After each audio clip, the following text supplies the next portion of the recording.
Good afternoon, everybody. I am very excited about today's Bumble and very happy to have you all here with us. We always say in order to understand an animal, you have to become that animal. So here I am in the thicket, seeking shade and shelter from all around me, particularly the sun. But of course, we're going to be coming to you live from many different locations today, everybody, all across South Africa.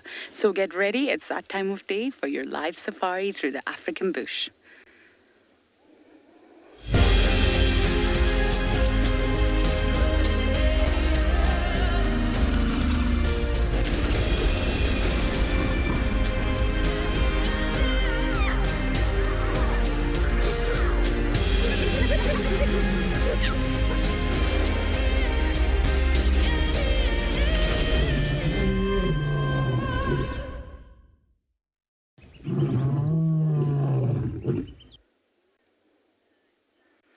Welcome, everybody. It's an absolute pleasure to have you as my guest on the back of my safari vehicle and all the other safari vehicles that are going to be bumbling through the bush on this hot, sticky afternoon.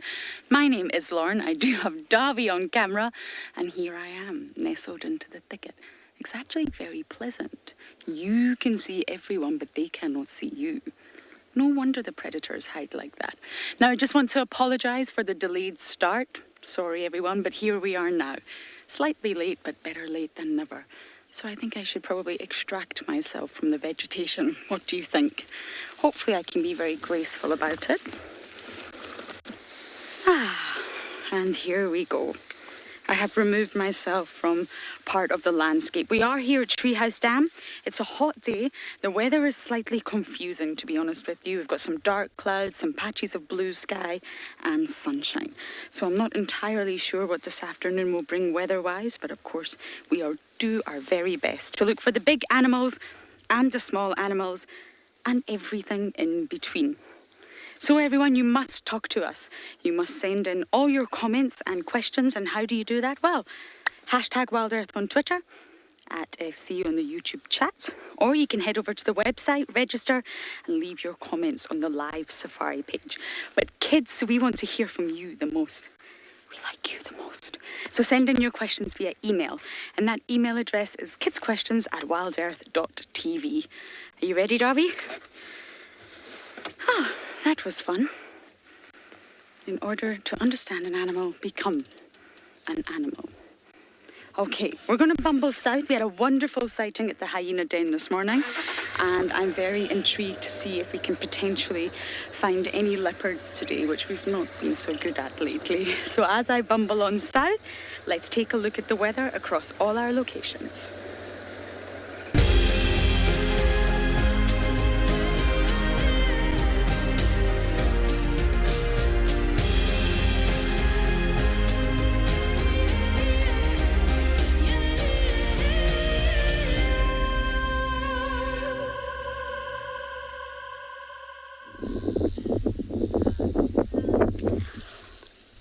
Good afternoon everybody. Welcome to Djuma Private Game Reserve, here where we're sitting at the top of the dam wall by Gari Dam, looking at a troop of baboon where it looks like they're active, going up in a tree, coming down.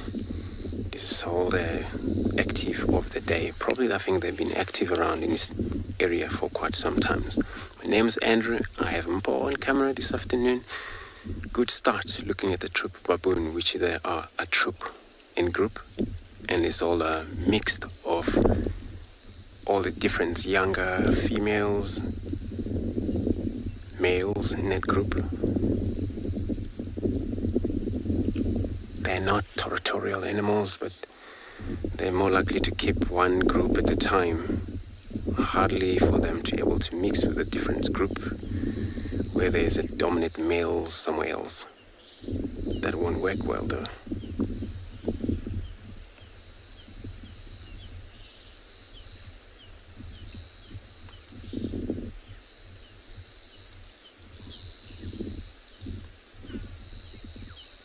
And a good climb, as you can see right in that tree.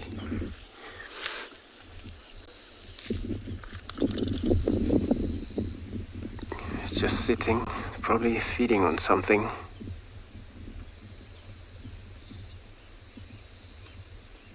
Still quite a few of our remain of our marula fruits this time of year, but it's all ending, so.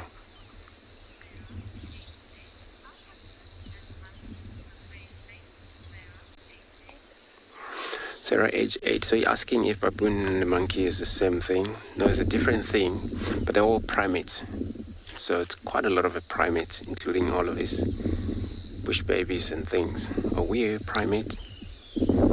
But baboons are definitely different from monkeys. Monkeys are kind of like greyish, lighter in colors, smaller in size compared to that baboon, where they fully grown baboon would weigh roughly 18-20 kilogram. Fully grown male, or some female would weigh anything from 6 to 11 kilograms, sometimes upwards.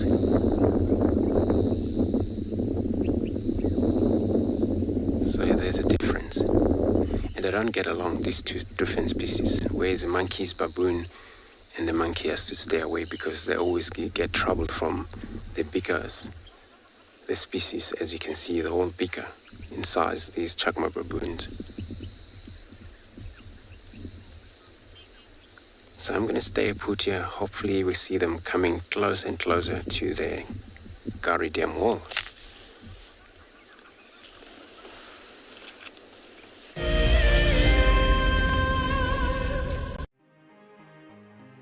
Hi, I'm Lisa. I'm here in Northern California. This is an Anna's hummingbird. We love seeing him because he brings a little magic and energy to our cold, wintry backyard. In the winter, they politely visit one at a time, but in the summer, they gorge themselves in groups to prepare for their long migration south. As the hummingbirds fly south, over 1 million of these Canadian geese travel the Pacific Flyway from the Arctic to spend the winter with us. They like wetlands and we're in a drought, but they seem pretty happy on the dry bank of Folsom Lake here. This has been a tough year everywhere, but one good thing was we found WildEarth, who encouraged us to relieve our stress through nature. There's a saying that a distraction is momentary, an escape helps you heal.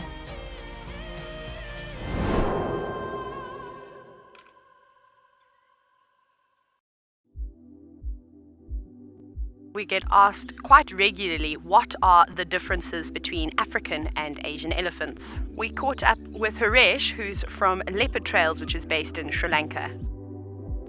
Of course, size and weight is the first thing you notice. The African elephant is much bigger than the Asian elephant. Tusks in the Asian elephant, it's a very small percentage of male elephants only who have tusks. I was told that there's a theory that the African elephant's ear is in the shape of Africa. The Asian elephant has a much smaller ear. The elephant represents the bush and the jungle in Sri Lanka in a quintessential manner, and I think it's very important that we do whatever we can to protect them.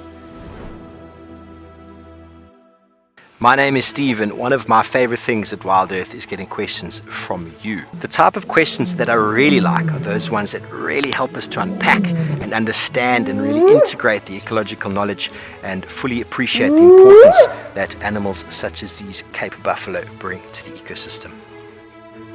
If you want to ask a question on WildEarth, you're going to have to register on the website, but once registered, just head on over to the live Safari page and enter your question under the live feed.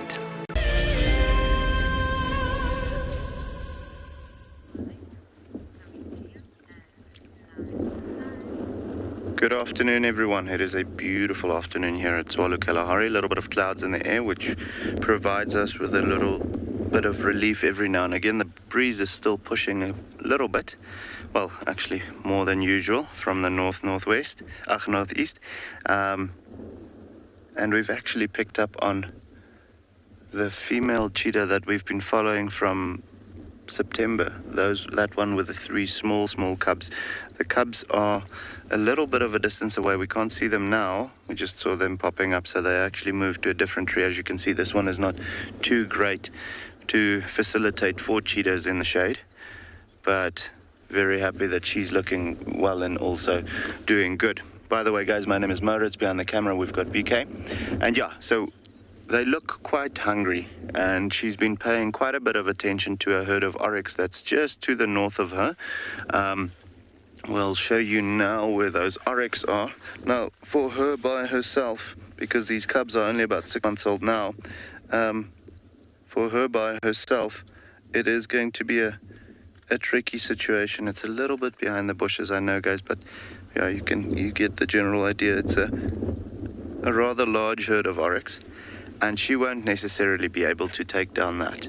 She'll have to be very lucky or go for one of the calves, but there's always the possibility of the adults joining forces and coming to her. You can actually see her now getting up and, just having a scan over the dune street to see if there's not something vulnerable around. I think she might go and join the cubs. The cubs are quite some distance away, maybe about 100 meters off in the shade of a blackthorn. As soon as she settles down, then we'll go a little bit closer. But as you can imagine, with these cubs now being a little bit more mobile and her moving them around so much, it's not often that we get to see them. So they've grown less used to the vehicles, and because of that, we are just taking our time now this afternoon, slowly building their trust, going closer and closer. We won't be able to stop as close to them as with the males that we saw this morning, but it's luckily nice and open over here. Not much of grass coverage, just more shrubs and so on. So as you can see, even now, when she's walking away from us, she is quite nicely in the open. But they should start hunting in a northerly direction if she starts spotting things. But yeah, guys, we're gonna see if we can get a little closer now that she's moved as well. While we reposition, we're gonna send you over to Lauren. She's also found a cat.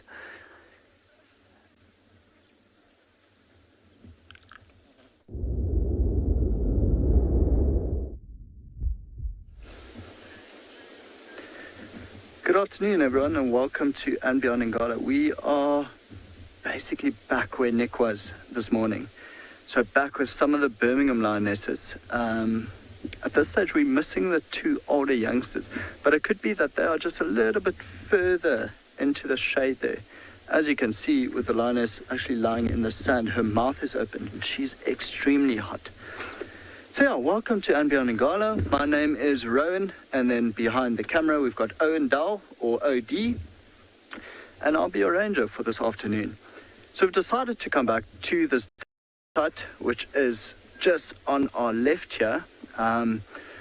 We can't see anything, can't hear anything, so it's very possible that the mom is actually inside and she might be snoozing, and so would the babies. I think it's quite a bit more shady where she is.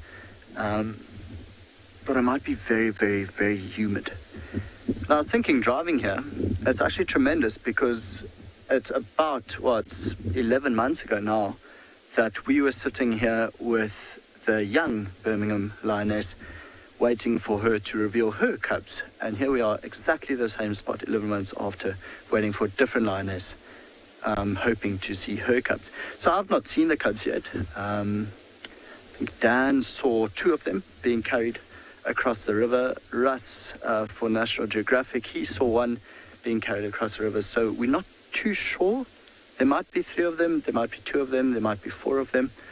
but we haven't seen all of them out yet. And I don't think we will for maybe another week or so. We judge them to be about 2 to 3 weeks. But these guys are out and about. Shame that poor lioness must be so hot. If I were them, I would just be lying in the river. Here she comes. Maybe you're going to walk towards a more shady spot. Maybe go lie in the river. Be clever, girl. Just make a wee.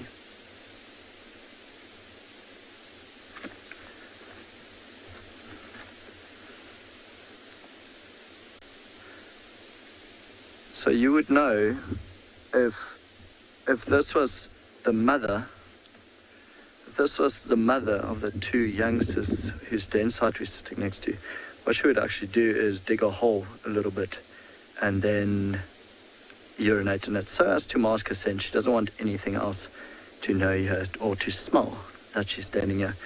Veronica, you've asked where's the rest of the pride. Veronica, it's a very good question. We don't know. If we knew, we would show you, but we've not seen half of the Birmingham Pride now for nearly 3 weeks.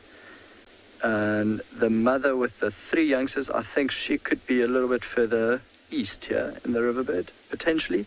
We had tracks last night. The ones you saw here this morning, the others, they are just scattered around. They wouldn't have gone too far.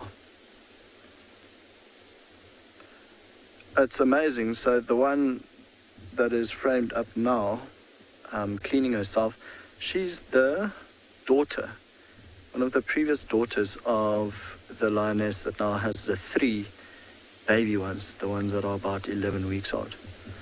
Well, she didn't even attempt to go to the shade. I think cleaning yourself is a bit more important than cooling off. Often what they do in the river is they'll dig in the sand, cool it down a little bit, and then actually lie down in it. Not this one. She just had to make a poo and then go back to sleep. What a beautiful setting to watch a lion though. Undisturbed. There's no bushes, there's no grass. It's just a lion in the sand. So as you can see in front of her, the river's actually started to flow again. Last night we had about 42 millimeters of rain, which is a lot. The roads are super wet coming down here, so we won't be off-roading for quite some time again. So luckily, the lions are right in the riverbed.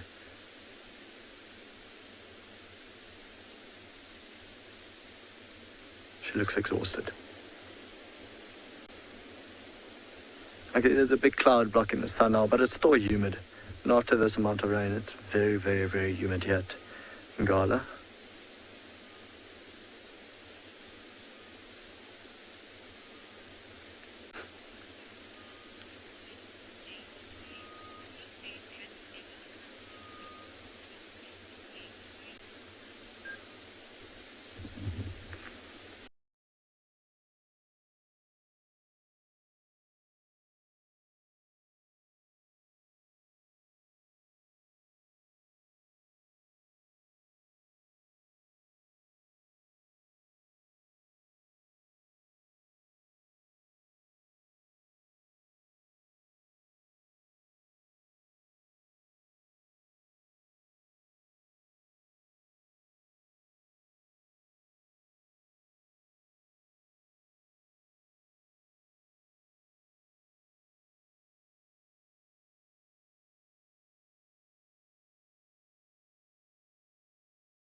It's not on the top of their diet list or their meal plan, really. I think it'd be rather hard, or a lot harder actually, to kill a leopard than it is to kill an impala. So I think they'd be better off just going for impala or wildebeest or zebra. But yeah, it gets rid of another predator. So sadly, they do kill each other. I must say, it must be quite nice for this lioness that's denning to have some of the pride here. I think safety in numbers, especially for her, if she's in the bush with a bit of a breeze, you can imagine the rustle of the leaves, it makes a lot of noise. Having the rest of the lions here in the river, I don't think anything else is going to sneak up on her. I don't see any other big cats moving into this area. The lioness looks like she might have spotted something far in the river, something that we can't see. Has now lost her attention. Still exhausted. You can see the mouth is open and breathing quite hard. Every now and then you'll notice the tail flicking. There's a lot of flies around. I think we're going to stay here for a little while, see if anything changes. I'd love to see the 11-month-old babies whenever they come up. But for now, we'll send you back to the other big cats.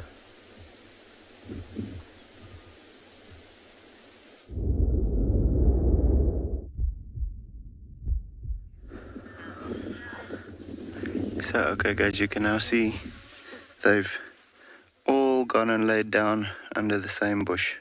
You can see 3 at the moment, so mom's in front on the left-hand side, and then the 2 cubs, just one behind her and one off to the right. And then the third one is actually laying just a bit more to the right, but he's laying flat, so we can't really see him that nicely. BK is gonna, there you can see him. There you can see him better now. But it's amazing how large they've gotten in 6 months' time, eh? I mean, the first time we saw them was, I think it was the 20th of September last year that we had them on screen for the first time, and then they were still flopping around and couldn't even move from one bush to the other without falling on their faces. And now they look like big cheetahs. Still not the same level as their mom. She probably has another, I want to say, about 20 centimeters on them as far as height is concerned, and they're definitely not at that point where they'll be able to hunt yet. Maybe play hunting, yes, often catching a mouse or something like that, but that's all just practice at the moment. Definitely not at that point where they'll be strong enough or experienced enough to be independent. They're gonna have to spend at least another year with her before they'll get to that point, and that's going to be the soonest. Typically the cheetahs will stay with their moms for anything between 18 months and 2 years before she starts pushing them away to make space for, having a new litter of cubs. But just incredible to see them again and be able to show you guys as well. It's been quite some time since I've seen these particular cheetahs.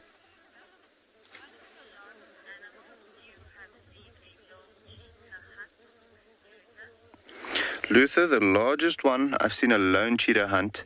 So okay, I've seen 2 male cheetahs take down a blue wildebeest bull.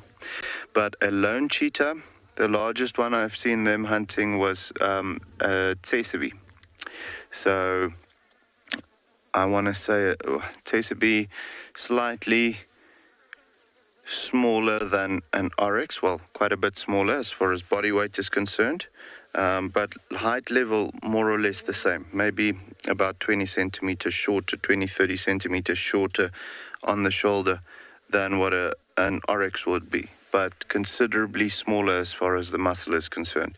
They are more built for speed, but for a single cheetah to take that down, it is still going to be a tough one.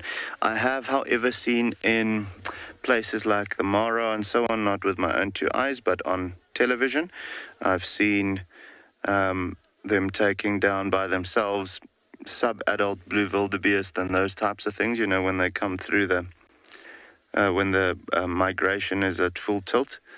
But yeah, I'd say anything up to about about 120, 130 kilograms they'll be able to take down comfortably.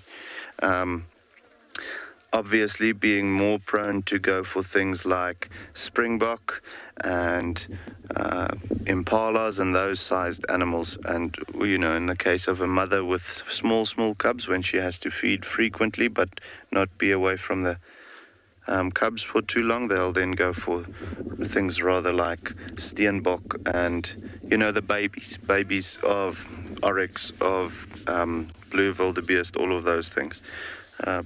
But yeah, largest thing that I've, with my own 2 eyes, seen a single cheetah that taken down was a Sabi. The 2 boys that we saw this morning, the biggest thing that I know of that they've taken down is a bull oryx. So yeah, guys, they are a little bit lazy at the moment, as you can see. We are going to stick with them to see when they start getting active. Because I do think this mom is going to look to hunt. She's showing quite a bit of intent when she does spot something moving. So yeah, for the meantime, we're going to send you over to Andrew, but as soon as something happens over here, we'll let you know.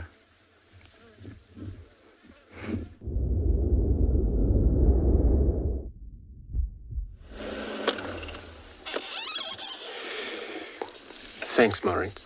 So here we've still got this Djuma Baboon, of course, talking about, seeing cheetah out there where they don't really get along with the baboon, where cheetah don't take chance out there hunting baboon at all. Baboon, they're one of the vicious when it comes to self-defense, most especially when they defend themselves against a leopard, also those cheetahs as well. So they have very strong bites in that, especially these fully grown male. And I thought they're going to come to the open, but they are avoiding us. Or just drop into one of the thicket back there.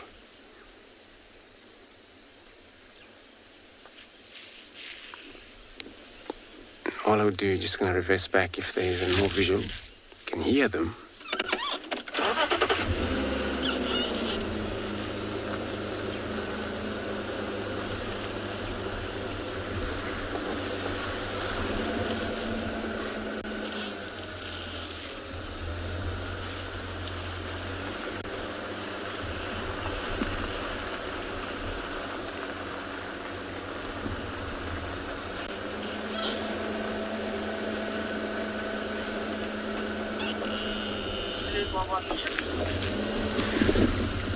Oliver, so you're asking if baboons sleep on the ground or in trees.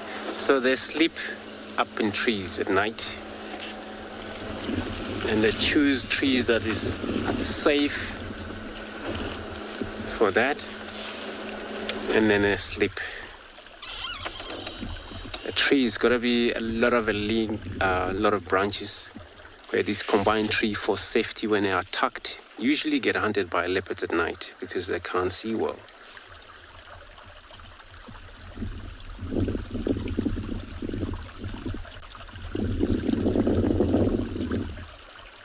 So we just stop in one of the stream here, as you can hear water also, and there's a little baboon that is nibbling around. It is probably whatever the flower is going on in there. They eat on quite a lot of things that we can eat and something that we cannot eat, such as beetles.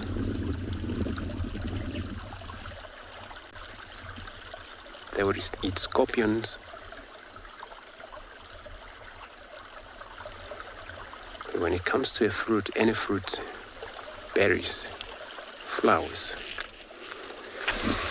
So it looks like they're disappearing. So I'm gonna leave them, carry on, search around, see if we can find anything. In the meantime, I'll be sending you across to Lauren with something up in the tree.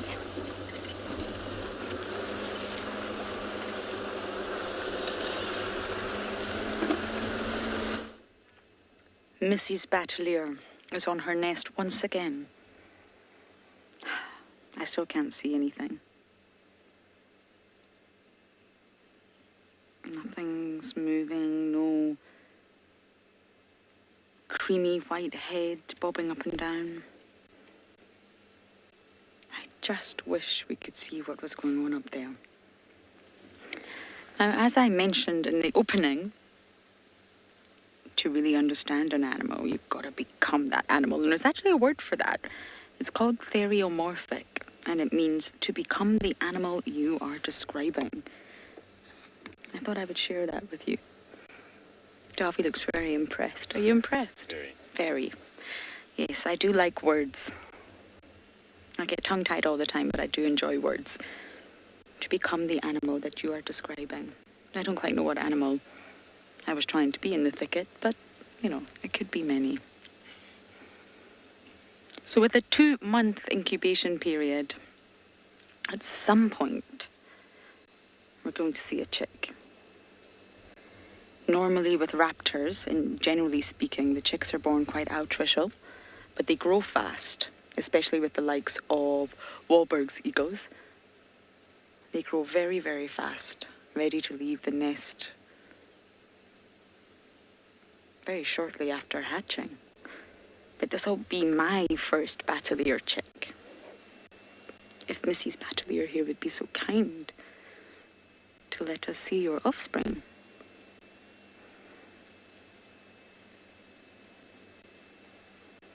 Darby and I witnessed what looked like her feeding, bending down, tending to something, but I guess we're only speculating. It might not actually be a chick. It could just be the egg itself, but she's definitely been sitting on this nest for a really long time now.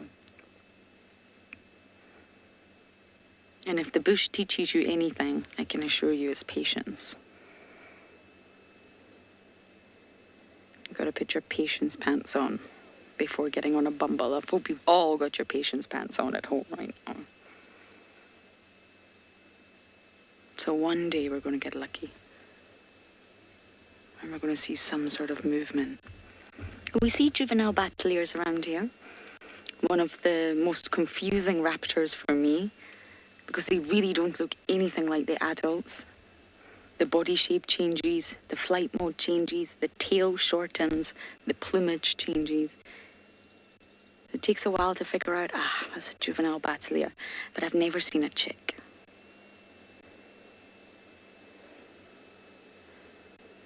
So I think it's worth stopping here once a day just to see if we can get any sort of activity.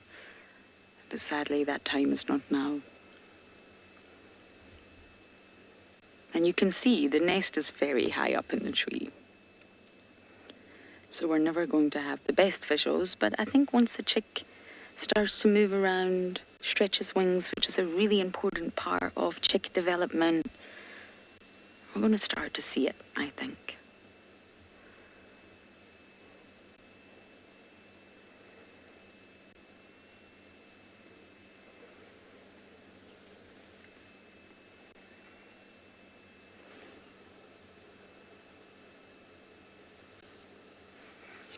Okay, Mrs. Battelier, you have a fantastic day up there.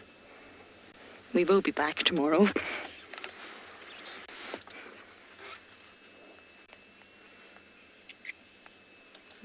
Okay, Darby, let us bumble.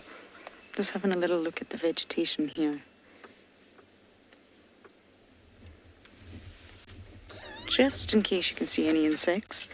Once we start transitioning into winter, the insects will start to disappear one by one. The buzz, the hum, the croaks, all the noises that sort of are associated with summer will eventually die down, which definitely brings a heavy heart for me. So as I try and pay attention while reversing here, we are going to send you across to Phinda to say good afternoon.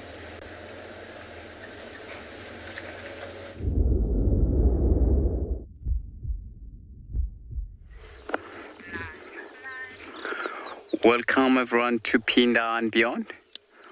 We have found a very pretty bird, which is quite blue and brown at the back. It's known as a European roller. Hello everyone, my name is Busane, and behind the camera we've got Craig. and we've been so we're driving around and trying to find a cheetah, and we find this pretty bird busy patching over there. You can see where it is. It's quite close to a nice road. So if it's busy looking for any grasshoppers or locusts that are busy jumping around in the grass. So basically, we've been spending time. We've been watching it going down to grab something. You see now it's looking down onto the ground. It's amazing. Have a look how it's changing direction where it's looking. It's really interested onto something. If we had to spend time with it, perhaps it's gonna fly and grab something, and hopefully patch onto exactly the same spot. Good afternoon, all station and mobile 0.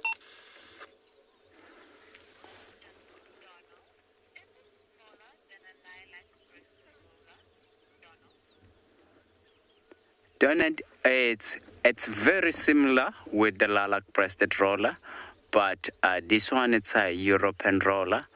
I would say the lilac-breasted roller, Donald, are much prettier than these ones, but it's actually depends which one do you like the most. For me, I do like the lilac-breasted roller, much more prettier. But it's really nice. Even in the background there, you can just see the big mountain range. Just on the side of the mountain, we've got those trees that look like cactus at the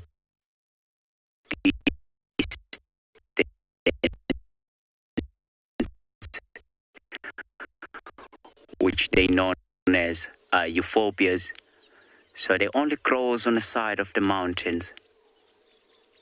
Wow. It's amazing with the blue sky at the background there as well. We're quite close to the old riverbank. So if you are interested on doing birds, this will be a good place to do birds because it's quite close to the old riverbank, and there's where you can see the yellow looking trees. Those are known as fever trees.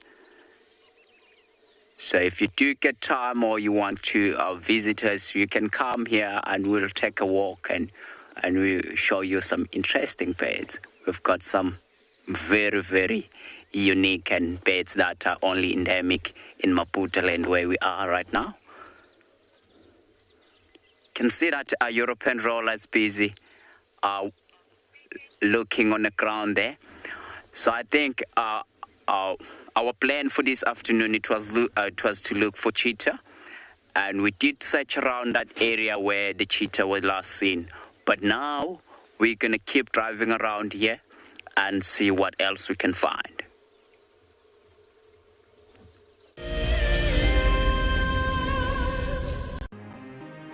It's the month of March, and WildEarth is offering you the chance to win a brand new prize. Sign up to be a WildEarth Explorer, and you could win a 5-day eco-training ranger experience for 2. Eco-training is the pioneer and leader in safari guide and wildlife training in Africa. The lucky winners can look forward to approaching dangerous game on foot, tracking and 4x4 driving, learning about animal behavior, and even spending one night sleeping out under a blanket of stars. In addition, you will also get the exclusive opportunity to join the WildEarth team on the broadcasting vehicle. Sign up to be an explorer now, and it could be you that wins this life-changing experience. Terms and conditions apply. Our bodies are made up of about 60% water, which means that in a very short space of time, you can dehydrate completely. A relatively efficient way of collecting water early in the morning is to take an absorbent material like a sock and to walk through the grass, absorbing the condensed dewdrops on the grass. Once the material is saturated, you can then squeeze it out into a container, or you can suck it out directly into your mouth. Hi everyone, my name's Daniel Fisher and I'm going to be your guide this afternoon. I'm looking really forward to taking you through and showing you all the beautiful places here at andBeyond in Ngala. If you have any questions, please register on our website. Once registered, go to the live page feed and post your questions underneath the live feed. Join me on my next safari through andBeyond in Ngala on WildEarth. Send me live questions through the WildEarth website and I'll answer them live from the African bush. We have a baby pangolin, a baby pangolin. This is off the charts. This animal is about from your fingertips to your elbow. That's the total length of this animal. This is unreal. This is unreal. This is unreal. This is like now my 4th Christmas in a week. We should do this more often. Tune into WildEarth every single day. It's in your nature.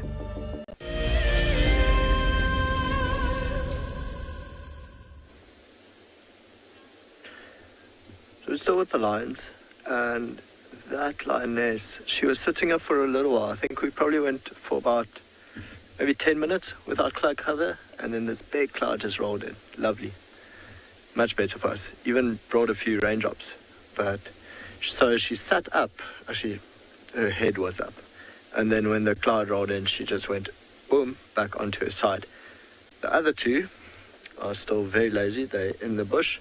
The one is actually hugging the bush. I think, so it's a bit hard to judge from now, but I think the one actually on her back, that might be the mom of the 2 older cubs, the ones that are about 10 or 11 months old now. And then the other one's a sub-adult female, so sister of the one actually lying in the riverbed. It's funny how this pride split up. Actually quite tremendous. Because we've got 2 sisters that have got very small cubs now, and then these 2 sub-adults, the one just raised her head now. Of course, they're the previous youngsters of the other female that has the 10-week-old cubs. And then the lioness with the 2 11-month-old cubs. I don't know why the old lionesses have taken the other youngsters back into, well, further east. You know, there's been a bit of pressure from the berry males coming in from the east. And so you'd think that they would come back west, where the Ross males are still in charge. I must say the Ross males are looking incredible. Literally looking like they are in their prime. Hopefully we'll get to see them in the next 5 days. They've been spending a bit of time in the west with the Birmingham Breakaway Pride. I think Nick showed them to you yesterday.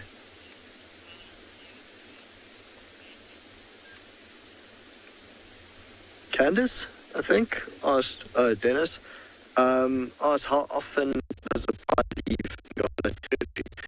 That's really up to them. I mean, I can't tell you that it's going to happen every 2 days. I can't tell you it's going to happen every 3 days. Literally, I don't think lions run on the schedules that humans believe them to run on. They just go wherever they want to go. You know, if they're hunting east, because the wind is blowing from the east, they'll hunt into the wind, and if they don't catch anything on Ngala, they're going to keep going east until they find something to hunt. And if that takes them all the way to Kruger on the 3rd or 4th or 5th day, it doesn't matter. They'll just keep going. So there's no real timetable to say they're going to go out of Ngala every 2nd or 3rd day.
Now searching for something else, maybe a leopard.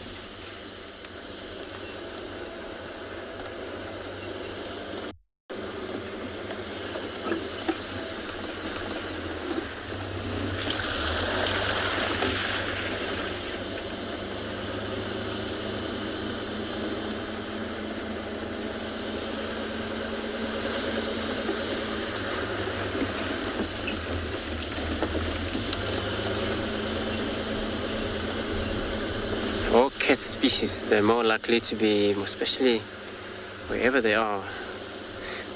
Some they might be active, or some about to get active because now it's going to get slightly cooler, and they will be carrying on, do their work, scent marking.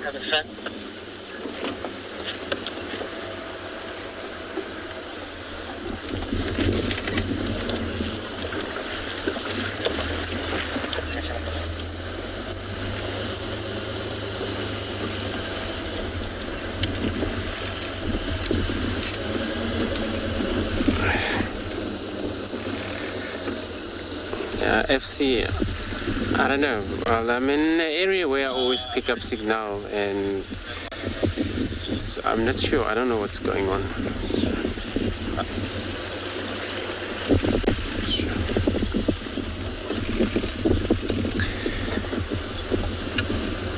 So we will be checking one of the pen here that is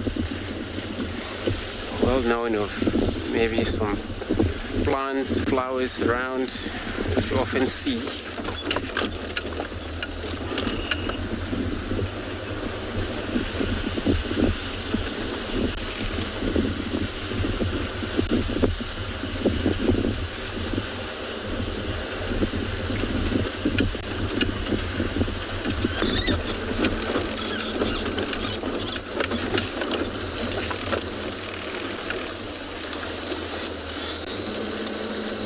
Usually in this little watering hole here, there's on the edge of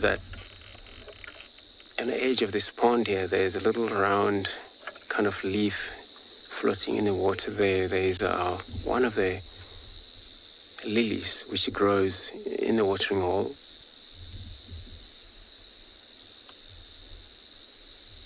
And these are water lily.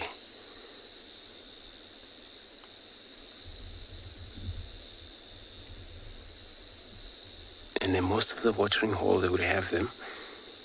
Not all of them, but most of them. And they're loved by the bird. It's called African jacana, where they pretend walking in the water, but they will step on one of the leaf and they will be sitting around, balancing.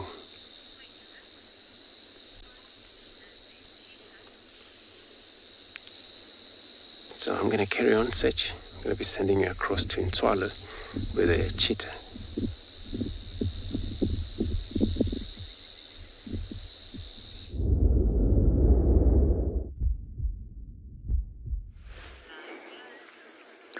So yeah, guys, with the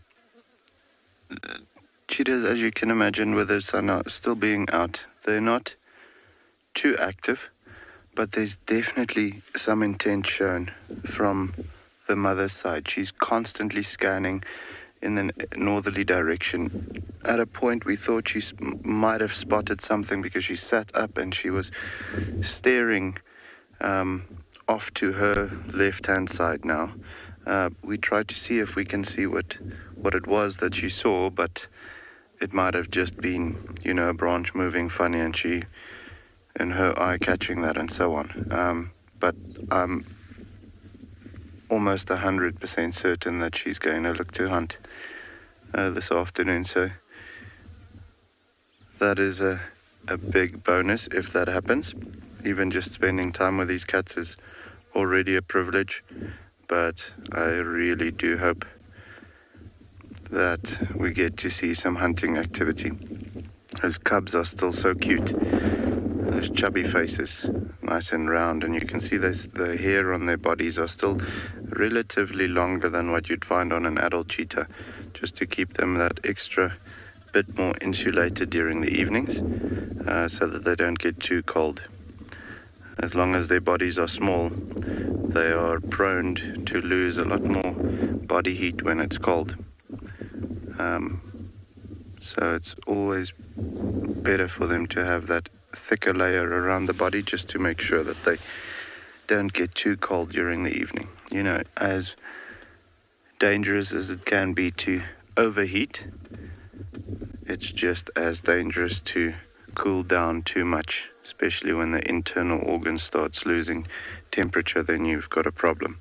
So very important for these little guys, especially in the first year of their life, to have that thicker coat, just to make sure that there's always a little jersey around them to keep them warm at night. As you can imagine, out here in the Kalahari, there's not much that keeps the radiation inside, because it's so flat and so open. Not a lot of rocks. Yes, against the mountain range, that's a different story, but where we are right now, it's in the dunes, so it can cool down significantly during the evenings. When winter time comes, that's when it's at its worst, but already we are starting to see quite a bit of a drop in temperature during the nights. The days will go up to as high as 35 sometimes, but then the evenings drops to 16, 14 degrees Celsius. So big temperature change from day to night time. So very important then.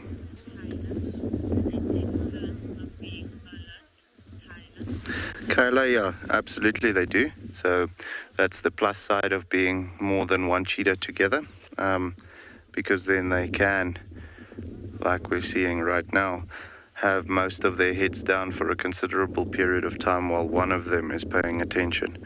At the moment, the mom is still going to be a little bit paranoid, just because of the fact that, you know, the cubs don't necessarily always know what to look and listen for when it comes to danger. So she'll spend a little bit more time being alert along with one of the other cubs. But with time, you know, as soon as they go over, I want to say a year's age, then they've experienced all of the bad things that the bush can offer them, or should have. And at that point, you'll then find that the mom can also spend extended periods of time, you know, properly resting while one of the cubs is on alert or on sentry mode. So yes, absolutely they do. And so because of them now growing larger and gaining experience, not only in hunting but also in the lessons of life, the mom's life does slowly start getting easier and easier, up until the day they have to get pushed out. Then it's all the same thing over again.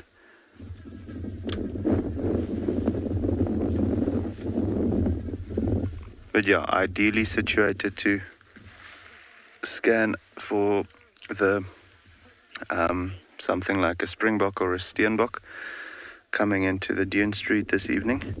So hopefully not too long from now that'll happen and we'll get them being a little bit more active. But guys, for the meantime, we're going to send you over to Lauren while we wait for these cats to look a little bit more alive.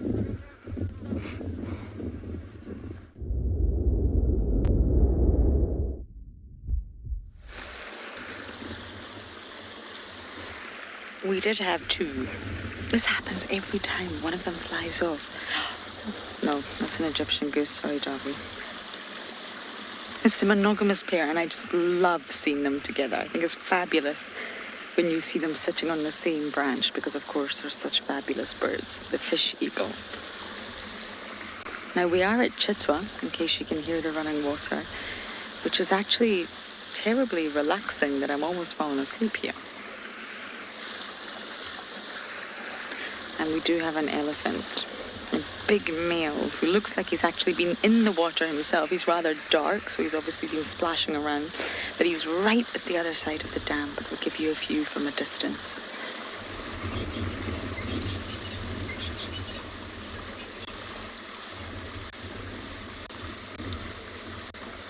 Look at this one big male.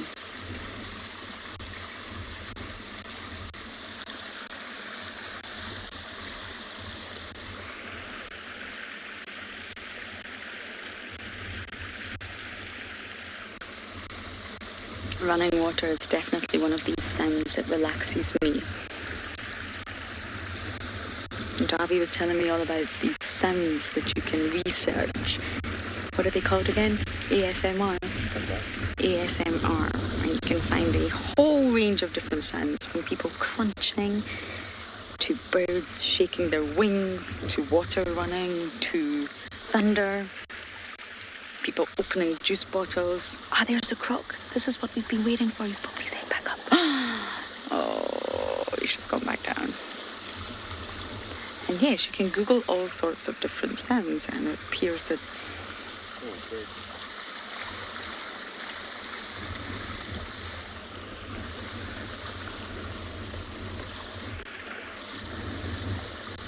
nicely done, Darby. I don't even know what bird we're looking at here. The hammercock. I think you are right.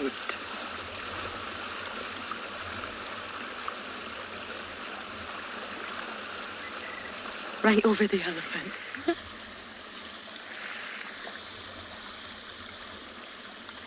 But yes, you can research and find all these weird and wonderful sounds that different people are attracted to.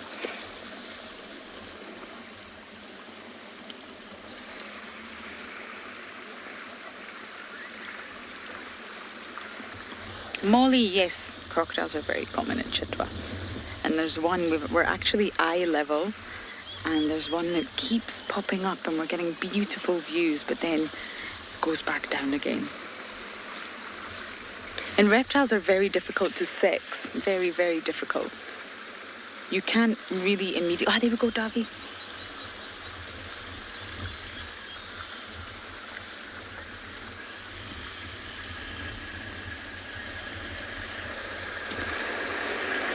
Yes, you can't immediately tell. They've got quite unique genitalia, and there's not really so many external features that would identify them as male or female.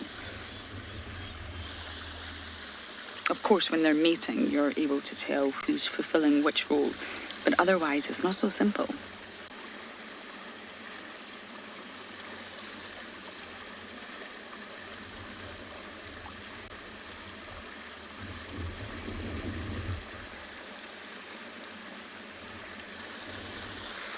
Is anyone fallen asleep yet? I'm going to show you the mini waterfalls.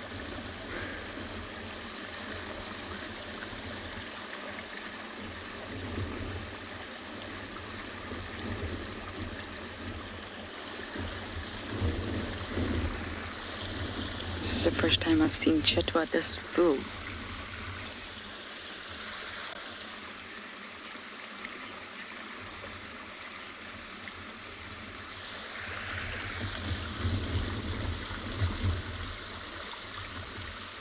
Quinn, can you just repeat that question from Julia one more time, please?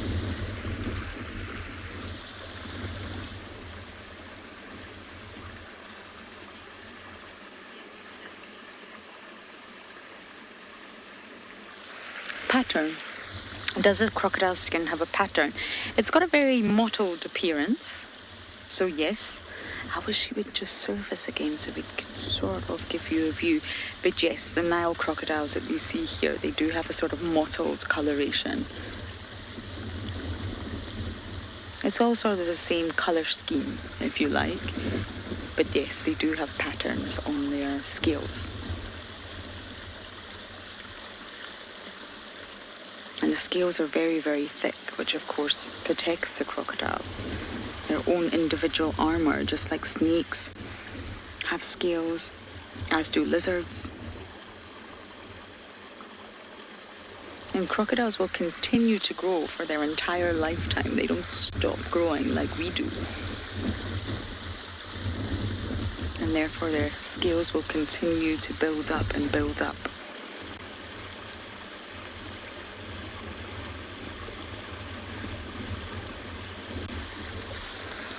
Okay, Darby, I think we're going to bumble around Chitwa.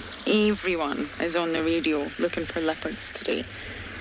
So we're going to at least check Chitwa and see if we can see any signs of any. From popcorn smells in the air, to tracks, to spoor, Or just to a leopard being nicely placed in a marula tree. That would be fabulous.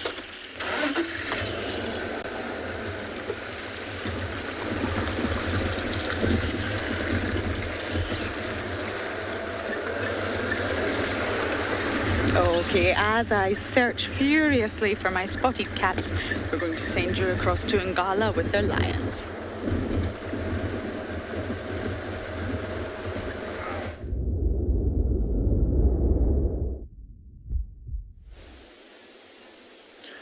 Very lazy lions. Actually, the one lioness is now dragging the bush closer to her, I think, probably stretching. And then, yeah, you can see it goes back up. It looks rather comfortable just resting the paw on that. And you often see it with lions, but I think people do exactly the same thing. I mean, it's like you hugging a pillow. There you go. No more. I'd rather scratch the tummy. In terms of shade, all of them could have done better, if I have to be honest. I mean, if they had a bit of energy and just moved further to the left, and the sun's on our left-hand side now in the west, so they could be lying in beautiful shade. But I guess the sand is quite cold with that amount of rain. It should be rather comfortable. Cold and soft. And also not that many flies. And every now and then you'll see the flicker of the tail, but I think if they were lying down in grass, there'd be a lot more bugs bugging them. So far we've had absolutely nothing from just left of us and nothing happening in the den. Now Freddie is out and about. He's picked up 2 guests and they are slowly but surely making their way. Yes, I think after this little bit we'll have to leave this area. Of course, we don't put more than 1 vehicle at a den site. So once Freddie calls us, we'll have to move on. But for now, just enjoy sleeping lions in the sand. It's tremendous to see. So the crossing coming into the river is probably 400, 500 meters from here. And even though this lion is lying right in the middle of the river, it's very, very tough to see. They just blend in so well with the sand. From behind, it's a little bit easier. You'll see the tuft on the tail and the ears. From the front, quite tough. Wonder how this lioness that's denning, how she feels about the pride being here. So it is safety and security, but in the end, what's going to happen, and you saw it earlier, is that one lioness made a poo, and eventually when they move off, the poo will attract things like vultures. They'll actually come down and they'll eat the lion poo. And then when you have vultures flying down, it attracts other predators, hyenas, leopards, maybe other lions if they are in the area. They'll see the vultures come down and they'll actually come investigate. So I wonder how she feels about everyone pooing around her house like this. I'd be quite upset. Just a thought.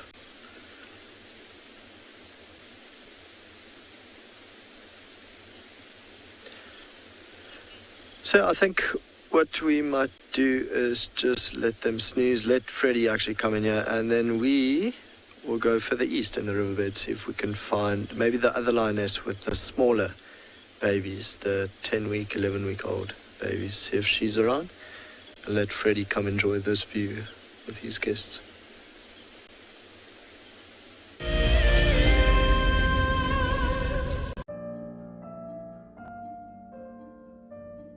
With a slew of potential dangers lurking, it's essential to be aware of your surroundings whilst walking in the wilderness.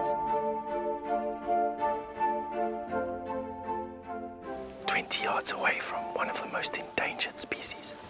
This is a big bull. What a moment, what a close encounter with an early bull. He's just over here now. He's moved completely away. Being on a bushwalk and seeing a leopard, I mean, it's ridiculous to be this close to a leopard on foot and for him not to run is absolutely insane. How crazy was that? Through the gap there is just the back of the head of a male lion. He is absolutely unaware that we are here right now. I tell you, seeing lions on foot, it definitely brings out the caveman in you, this little scared human being. The bushwalk feed allows the camera person some creative license. This is my favorite style of shooting. You have to be mentally and physically prepared. You're shooting handheld in some very strange and contorted positions, always with a straight back, often in the squat position, low to the ground. The creativity comes down to the relationship and sync you have with your presenter. The more you understand each other, the more you'll be able to tell the story seamlessly. Hello, I'm Marna, your WildEarth Safari Guide from andBeyond Ngala. What I really like about connecting with WildEarth viewers is that we get to speak to viewers instantly, and I get to show you this beautiful property. If you want to ask me a question, register on the WildEarth website. Simply head over to the live safari page and you can submit your questions there. Join me or one of the other guides twice a day on WildEarth. Guys, have a look at what we've got. This is better than my birthday. Look at that. This is the first time that I ever see cubs this small. This is so special. This has officially just become my best sighting of all times. Tune into WildEarth every single day. It's in your nature.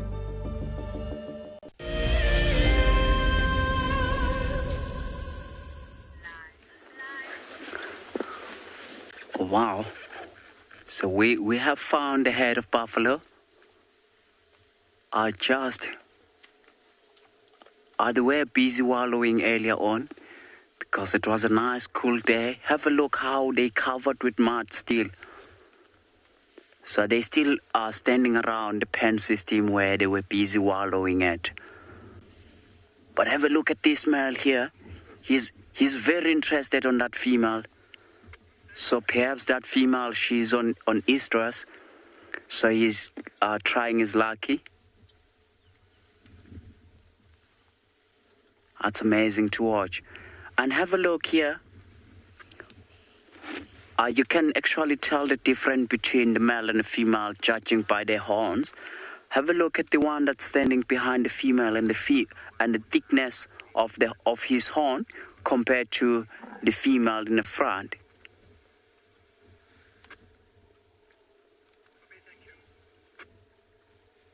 This is amazing to watch. And all other bulls are just waiting on the outside for the dominant male. Shame. If they're all trying to come into this female, you will see there will be a lot of commotion and there will be a lot of fighting. The more dominant one will chase the younger males away. So with the size of this head, because it doesn't seem like it's a very big head, so there would be only one dominant male within this head. So the dominant male does swap around. Obviously, if it does lose the power, and if it does get really old, and the new younger male will then take over.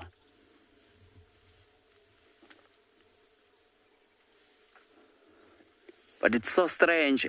Just have a look in between the male and that female. There's a tiny little baby. That's amazing. So if the mating process does come successful, she's going to be pregnant for about perhaps 11 to 12 months. Then she'll be ready to give birth onto the newborn.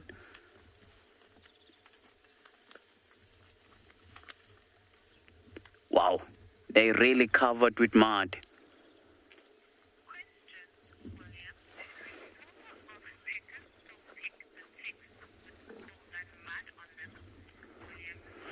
So William, the oxpecker, they don't really, it's going to be very tough for them to pick the tick in between that mud. So what the buffalo will then do, it will go into the nice drier trees, or even there's some few trees around the pen system where they are. They will go and wrap themselves against the tree, trying to take those ticks off or those ticks away from their body. Shame, it's always very tough for the animal because they don't have hands or to scratch themselves. Look at that, a male, he's like putting or resting his head against the female. Oh wow, look at this one. It's one of the younger male. Look at him, he's coming closer and closer to investigate what exactly we are. Yo, he is caked with mud. This is unbelievable.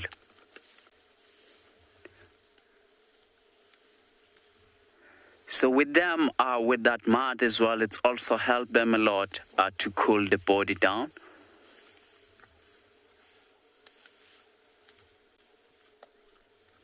And also there's a lot of flies around this area that do bite a little bit. So that will help them as well. So perhaps because now it's getting nice and it's getting late in the afternoon, they're gonna graze along here and perhaps find a nice spot to have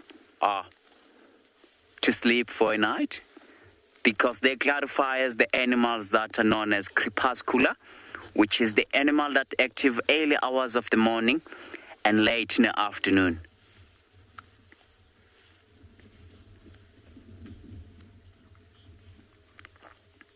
Wow, it's really nice to see the different sizes as well. So they're all nice and relaxed.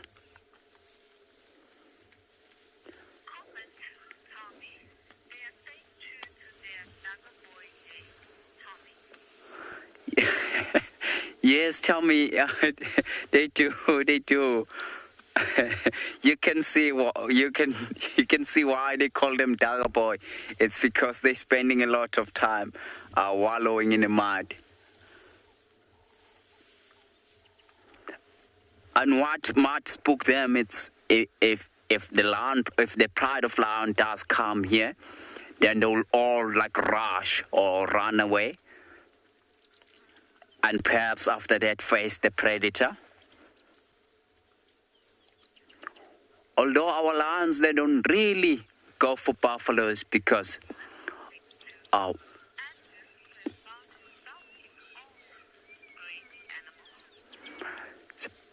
lions, they don't really go for buffaloes. They rather prefer the nice, easier prey like nyalas and impalas, and there's vorapis, warthog, and zebras.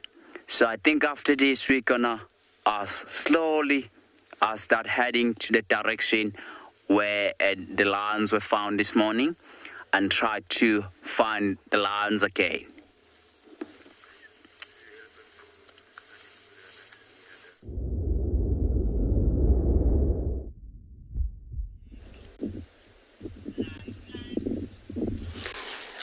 Thanks, Busani. Yeah, from the buffalo now, and we got a very interesting antelope as a kudu in this open area, but along with the impalas. So it's such a great collective of all the groups here of impalas and the kudu at the same time, where kudu now they prefer plants more than grass. And we've seen that kudu, always watching him. It's the young male, maybe 2 years, above 2 years, somewhere there. And he's actually feeding on a plant, not a grass. So we watch him pick up plants, and that's what he's feeding on there. So they are browser most. They can take grass, but they're mainly browsers.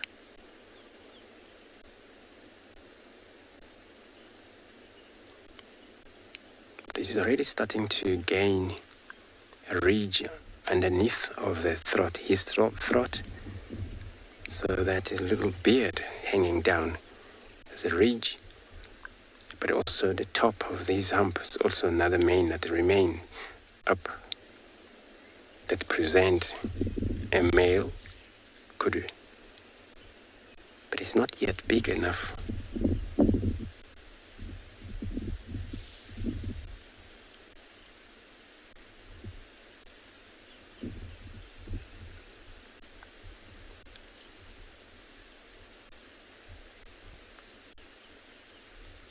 So it's probably isolate from the females.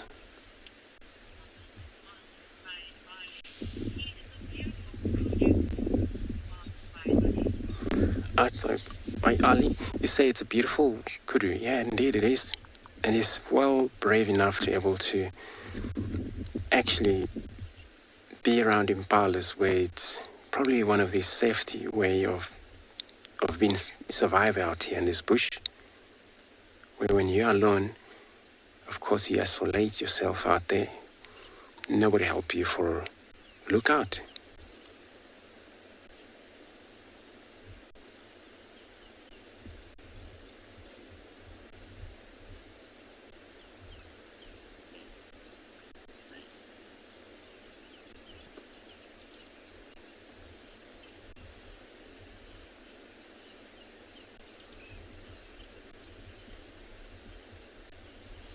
When the time goes, you will leave them. You would go separate way. Probably find their other brothers farther out there, where males are usually group up as the number of animals in the group, bachelor group.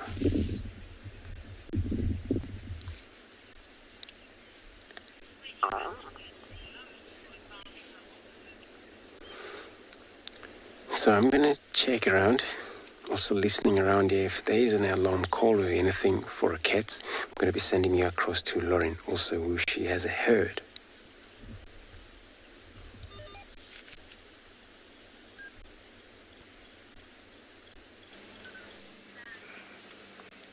A beautiful breeding herd of elephants.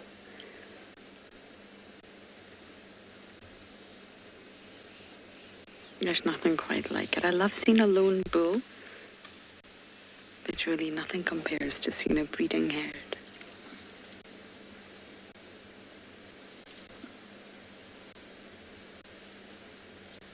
And of course, when people think of elephants, not only do they think of size, they think of intelligence. Elephants are highly intelligent, and a lot of people assume that. I think all animals are intelligent as they need to be, but when when asked to think of an intelligent animal, most people will say dolphin or elephant. And when you study animal intelligence, one of the theories about humans, why are humans so exceptional? A lot of people say that it's because we have more neurons. But let's put this into context. Humans are said to have 100 billion neurons. Chimps are said to have around 30 billion. A mouse is said to have around 0.07 billion. And elephants are said to have around 260 billion neurons, which is over 3 times that of humans. Now that's just one of the many theories when it comes down to intelligence. Science does not always agree.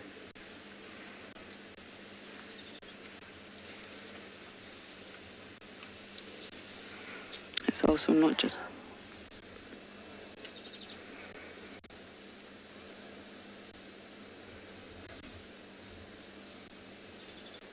I thought I heard a vocalization there.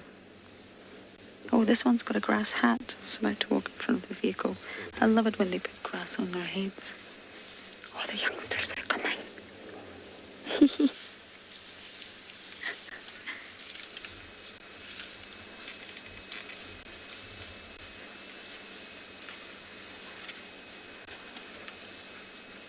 Davy, there's a little scrub here and there. Look, can you see him? Just watching all the elephants. I think he's pretty safe. Little versus large. Now, one good thing is that they've headed into Chitwa, so I wonder if they're all going to the dam. Swimming elephants is definitely on my to-do list today. But I think once again, as always, I'm blocking the road. I need to get better at this. So I'm just going to move out the way, and then I think we're going to try and maybe go all the way back down to Cheetah Dam and see if they go for a drink. It's definitely not as hot as it has been, but the temperatures are high and they will need a drink at some point. Cheetah Dam is a perfect place to be.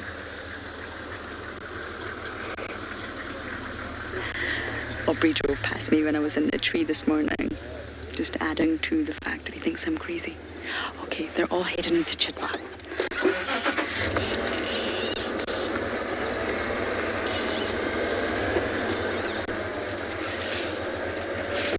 They might not go to the dam, of course, but there's a chance they might.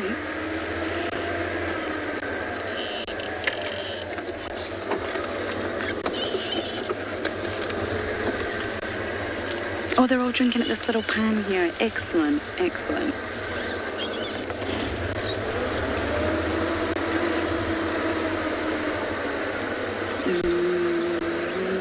Let's just go in here, Darby.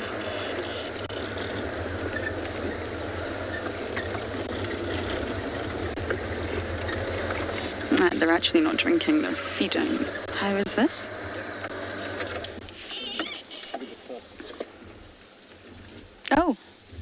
Oh, we know this female. Well spotted, Davy. You see that the tusk is twisted the wrong way round. We know this female. We do recognize some of the herds. Of course, you recognize them through visible key features. A missing tusk or a torn ear. A broken leg. We know this female. Yeah, they're definitely heading towards the dam.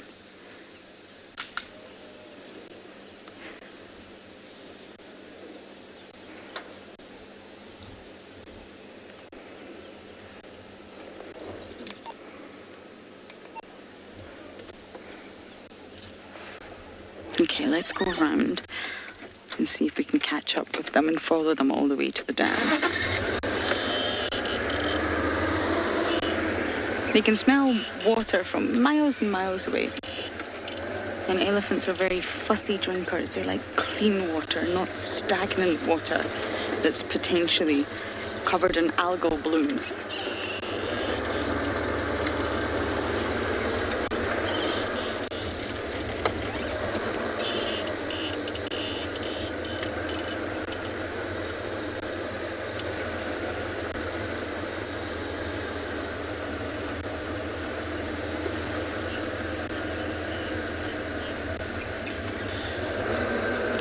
Justine, yes, elephants are very water dependent. They need water every single day and lots of it. And this is because they're very, very poor at digesting the food that they eat. They don't have such an efficient digestive system. They're eating very fibrous sort of vegetation that's full of cellulose. It's not so easy to break down. So in order to make it a little bit easier, they need water. And the water can help aid that digestive process. And of course they're huge. Not that you all didn't know that, but they're large animals. They need to hydrate in a very hot environment.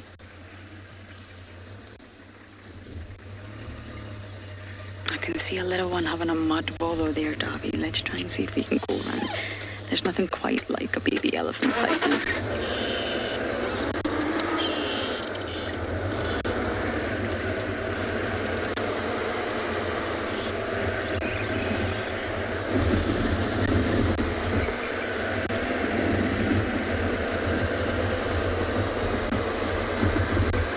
Okay, they're all at this little pan here.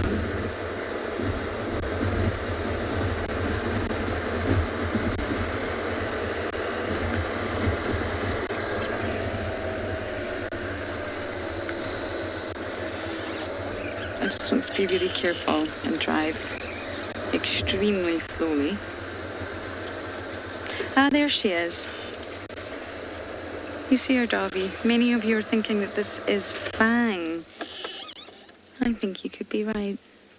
She's got two tusks. One is sort of in the normal position and one just appears to be almost back to front, completely twisted round. I don't know how that could happen other than during the growth stage. I mean, teeth don't really just twist around. I had braces to sort all of that out when I was a teenager, but of course elephants don't. So if you have a look, both her tusks are facing in opposite directions.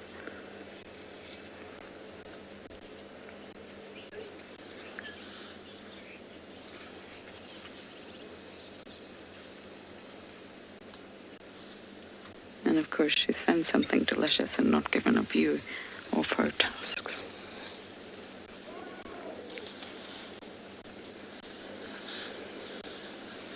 This is a very large herd.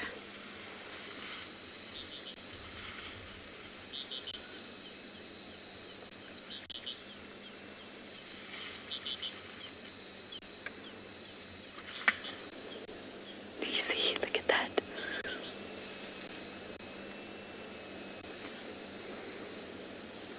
And the one on the left, the one that's in the sort of normal position, is much shorter.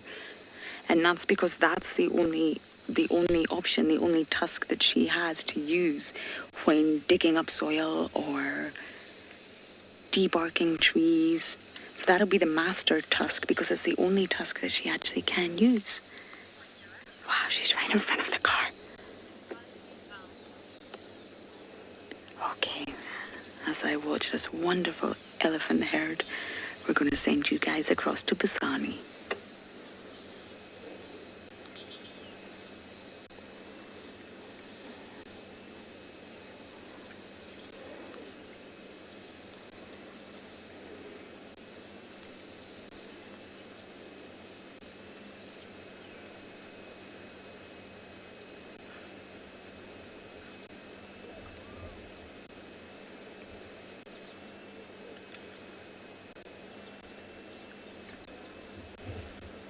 Okay, I believe you are still with us.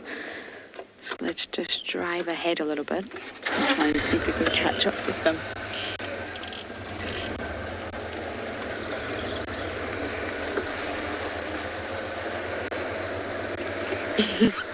There's lots of little ones in this herd.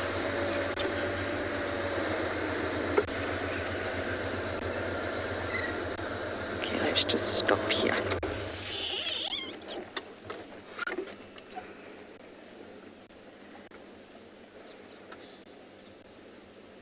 Definitely going to the dam.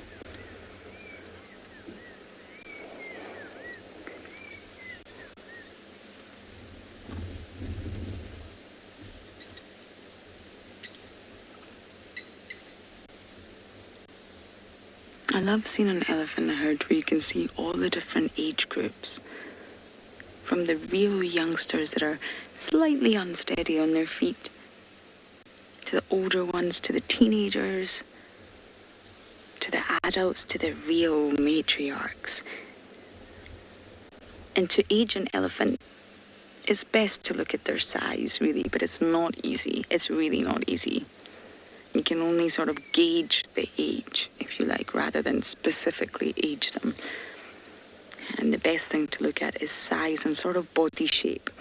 As the cows and the bulls get older, their body shape changes ever so slightly, as well as their skin.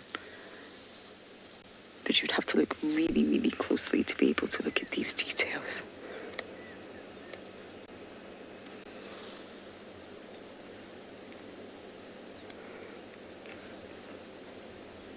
Isn't this lovely to see this herd again?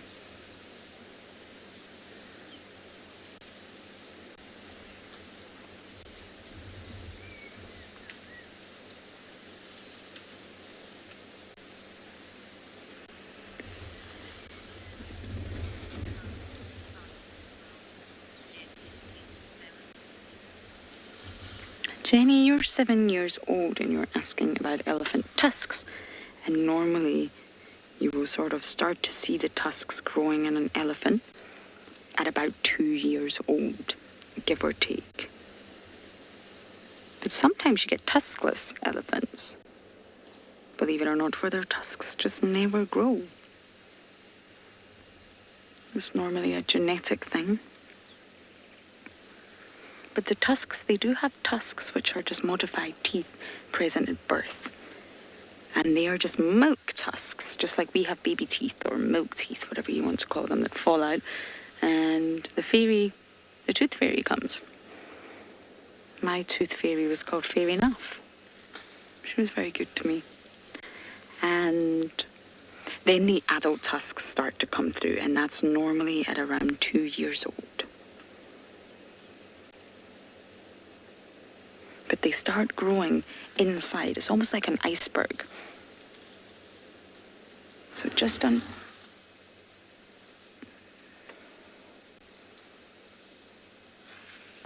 under the eye socket, they'll start to grow. But it's only when they actually protrude from the mouth that we will be able to see them.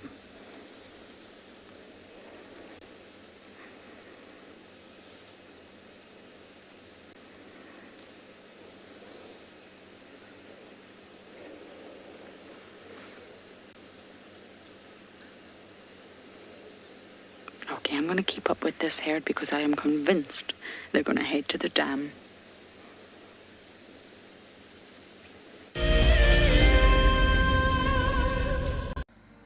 WildEarth explorer Jenny recently joined Tristan as he broadcast live from Djuma. Awesome to kind of have a guest on board. I'm looking forward to this. This is Jenny. Hi everyone. And Jenny is the first of our Ticket to Dream holders. If you want to go on safari with a WildEarth guide, whilst honing your bush knowledge and of course featuring in one of our shows, then head over to our website. Literally being with Tristan on the vehicle today has been incredible. It has truly been a dream come true. Sign up to be a WildEarth explorer and you could be making your first ever on-screen appearance. I would highly recommend being a part of the Explorer program and being able to be a part of an interactive live drive.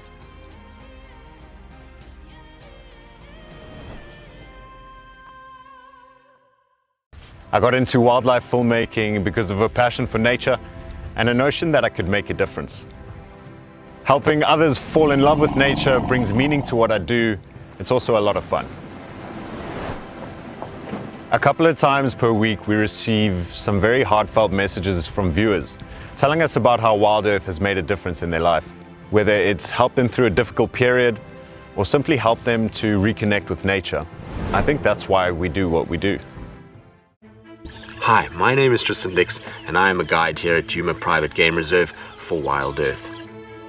We love connecting you to the African bush and we always look forward to all of your questions. If you want to ask a question on WildEarth, you'll need to register on the website. Once registered, go to our live safari page and submit a question below the live feed. Catch up with me on WildEarth. Look at this, the little one is up and about. Certainly hasn't had enough milk at this age. No amount of milk is enough. Oh, Corky. Too sweet. Oh, look at this.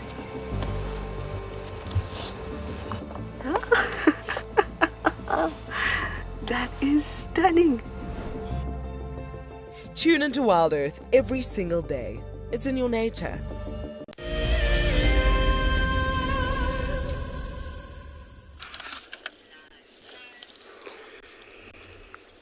Great, so we got it looks like for now single. A dwarf mongoose sitting right on top of that patch or small mound, termite mound, which is probably abandoned a long time ago by termites. There's quite a lot of holes in this, so it's probably it's a home there for these mongoose, but there's only one for now.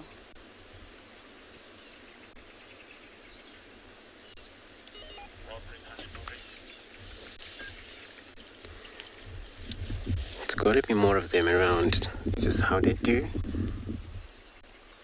With the rest of them, they will be feeding, foraging through grasses. One would be a center right up, just for a lookout, for safety.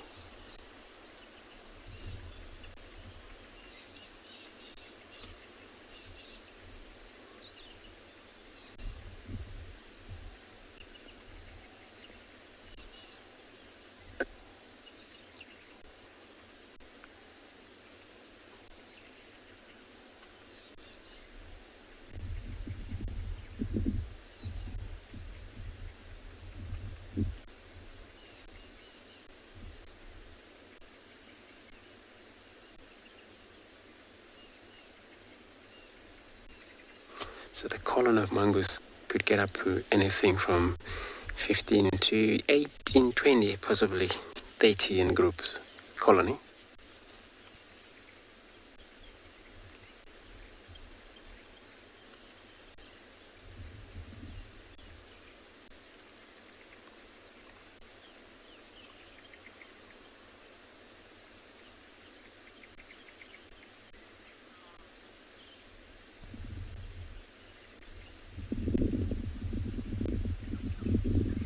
So where it's sitting, looking out for a bird of prey, anything. Could be any snake that would really definitely gonna kill it, but wouldn't worry much about that. But they would worry about leopard and the bird of prey, which is the most eagle. If you spot any of those, then give a shout as an alarm call for the rest to be well aware of her.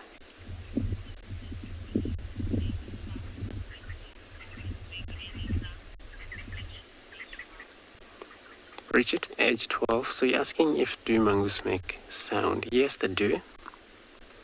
And they do actually make quite a few sound.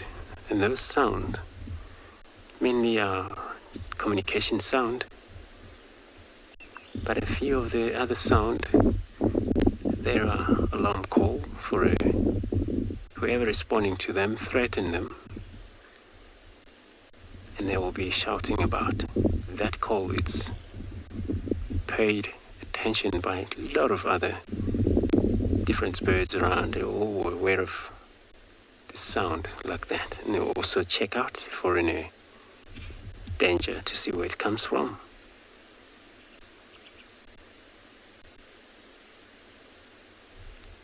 So they do make sound.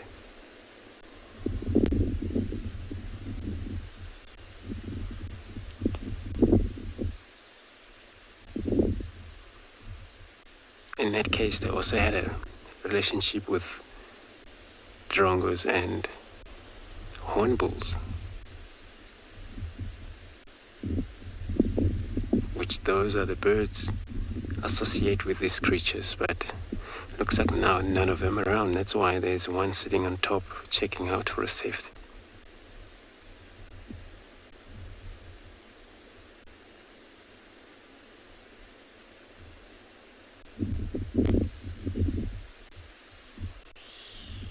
When these hornbills and the drongs around him, this bird could do a lookout for these creatures as they forage.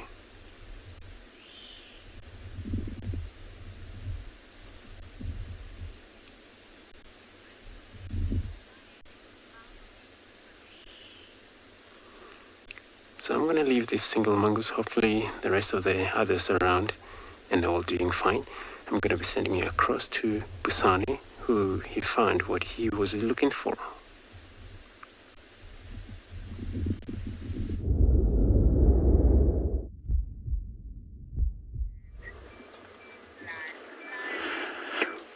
Welcome back, everyone. We have found a mother lion with two calves, but the calves are quite old now. They're getting to I think now they're about 9 to 10 months old. Have a look at the one that's feeding. He's getting right inside there. Wow, that's amazing. Look at him. He's full of blood. So he's busy drinking the blood inside that water. I've caught a warthog. Wow. That's so strange, the way they... We're gonna spend time here around with these lions and see what they're gonna do. But because they've got a male here, or they have caught a warthog, it seems like they're not gonna go anywhere.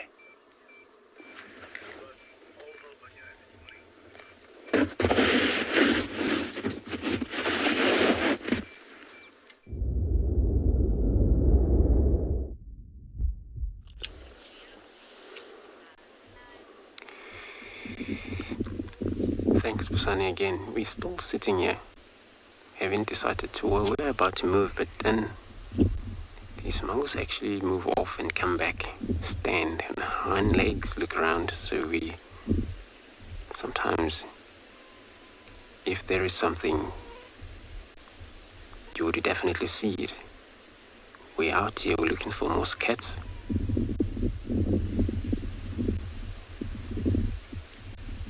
But then it's not any of a communication sound, though, to let the others know that there's a danger. It's probably maybe nothing yet.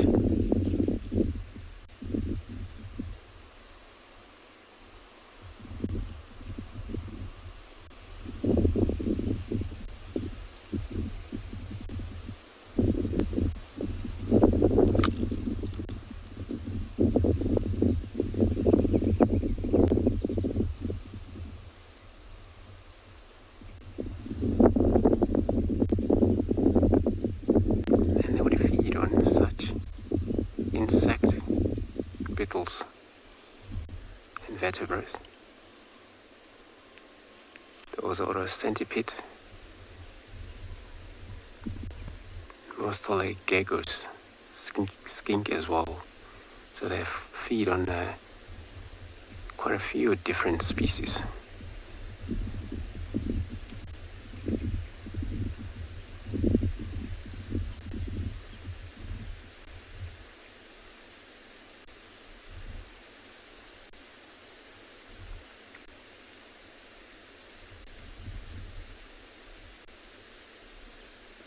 Around the humans' habitations, building.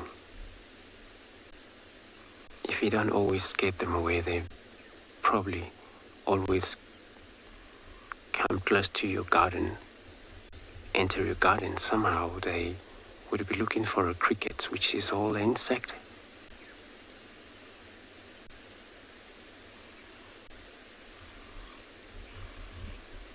For that, they will be digging around. Probably damage your garden a little, but after that you wouldn't worry too much about any crickets. We know they destroy a garden though.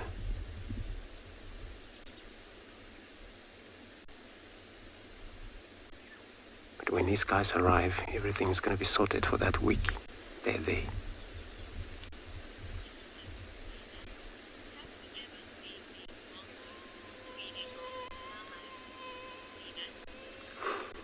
See next, so you're asking if I ever seen these dwarf mongoose feeding on a termite itself. So I haven't actually seen that, but they do. But I actually haven't seen them eat. I always find them on an older abandoned termite mound, just like that we're looking at right now.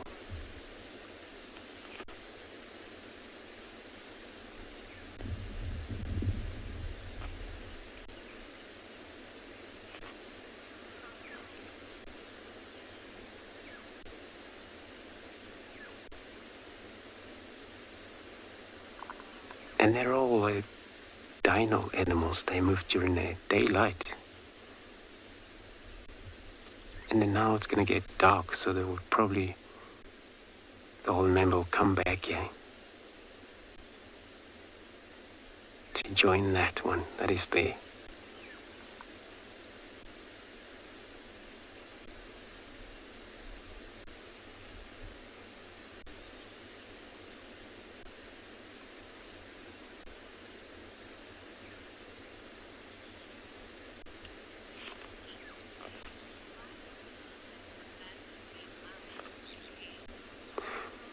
Okay, so you're asking why would a termite abandon their mound?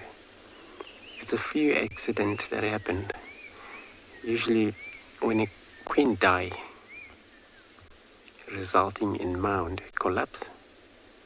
If she just died of an accident, then there's nobody breed, give birth to these young, to be able to carry on with these building and on until the mound get big enough.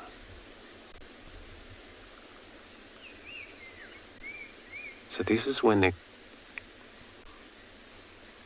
queen die urgently, where maybe these aardvark and Cheetah that we have around here, dig around the mound, get into the bottom and get hold of her as the queen killed her.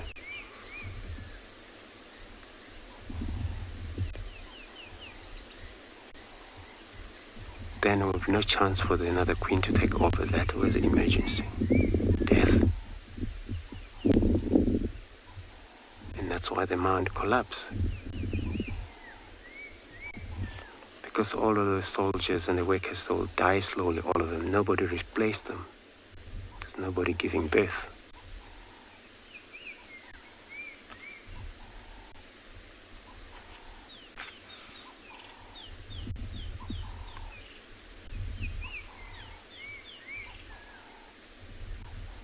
And that reproduction, it's only done by queen and a king. That's why we see all the mounds sustained bigger enough over the years. Have been rebuilding up and up because she survived. She only lived probably anything from 9 to 15 years.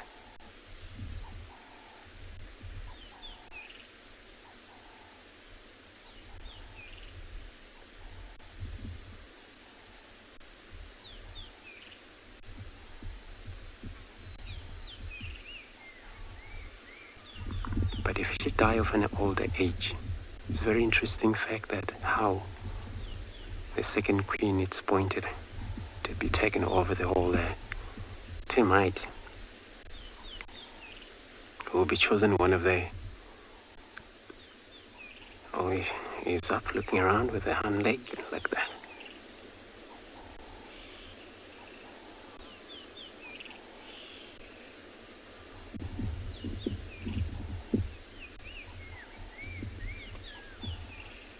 Oops.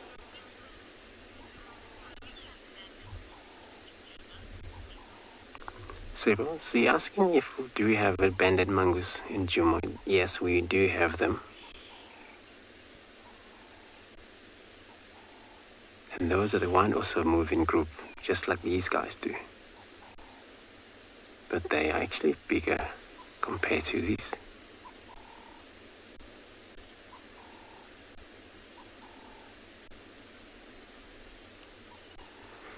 So this one is checking carefully.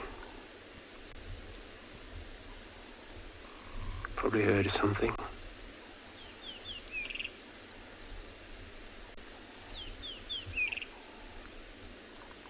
And it's not lost because then it will be a contacting every now and then.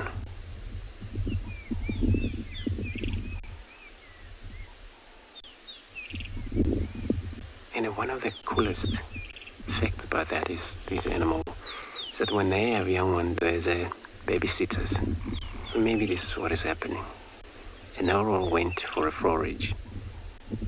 But it's got to be few of these young male or males that are nothing in a colony. Most of the males are nothing in a colony. They just help us. There's a system where alpha male and alpha female reproduction is taking place by them.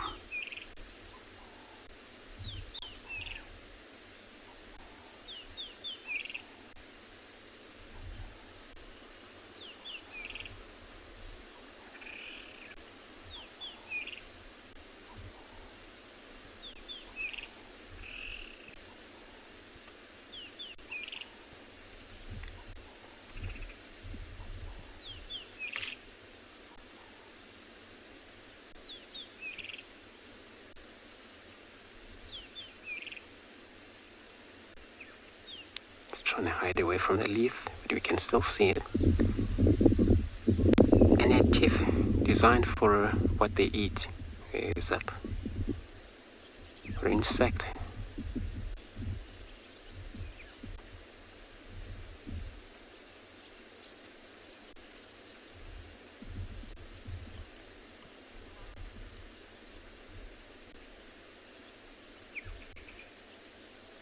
Is it probably more than one, I think. There's another one just slightly behind that. See a little bit of movement. Number, can you see that, right? Looks like two of them there.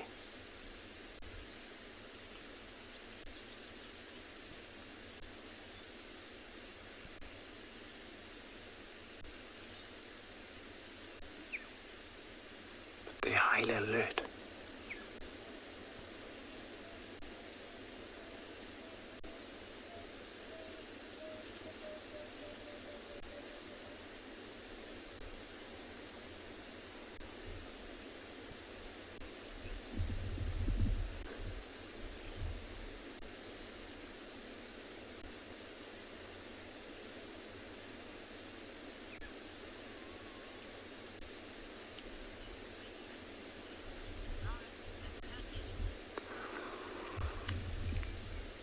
It was really cool. So we're gonna leave this beautiful pair of 2 dwarf mongoose and hope they all get it well defined their survival of what they're looking around. I'm gonna be sending you across to Lauren. There, Elise.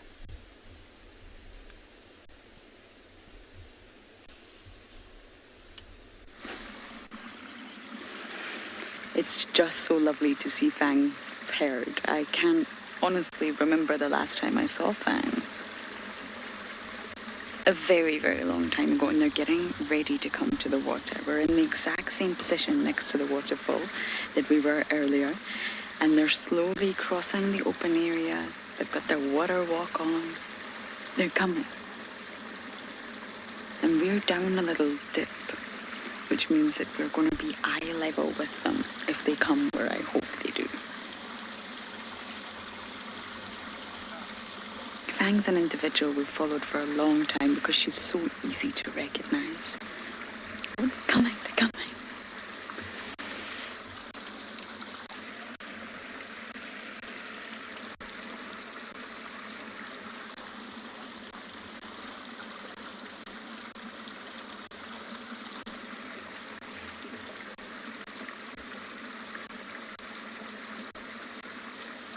This is magical, everyone. I'm just going to let you enjoy this. We're probably going to have lovely ambient sound soon.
gosh, naturally they've all gone behind the vehicle. Wasn't that incredible?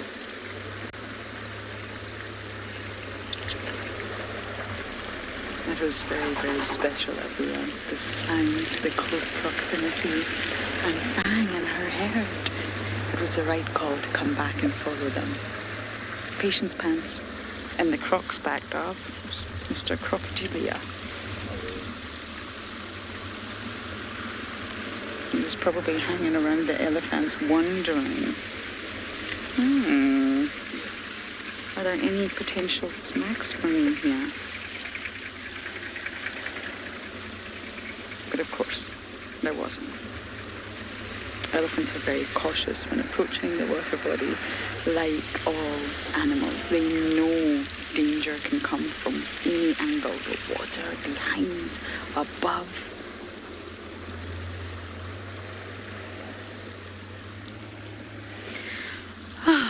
Wow.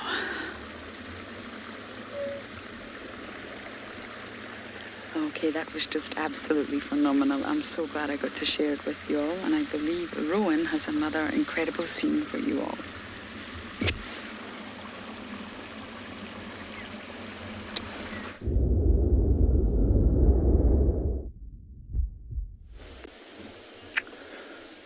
Lauren, you are not mistaken.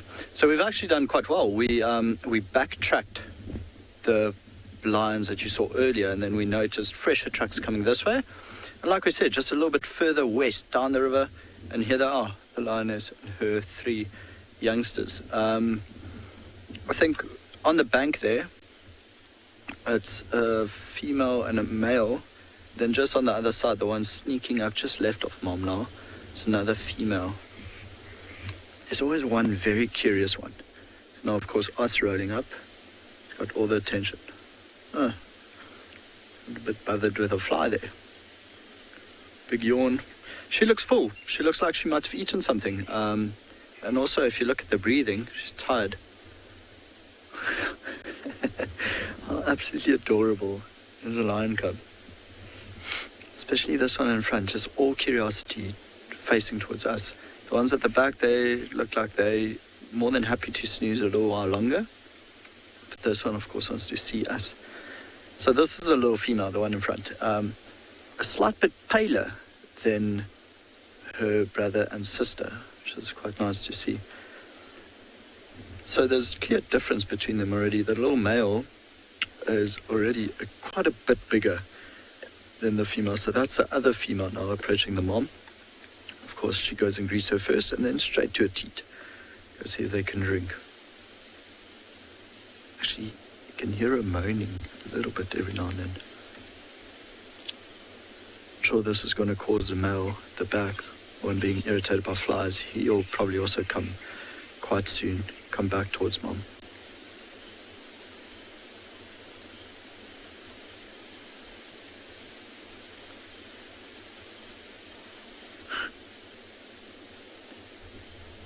It's almost like he's trying to fight his yawn. And starting to yawn and then put his paw in front of his mouth. Good manners.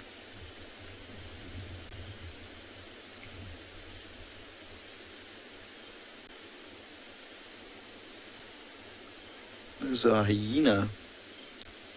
It sounded like that just called, and that caught both of their attention. Sounded like a hyena, not a full whoop, but a bit of a groan. So I was thinking about it a little bit earlier, how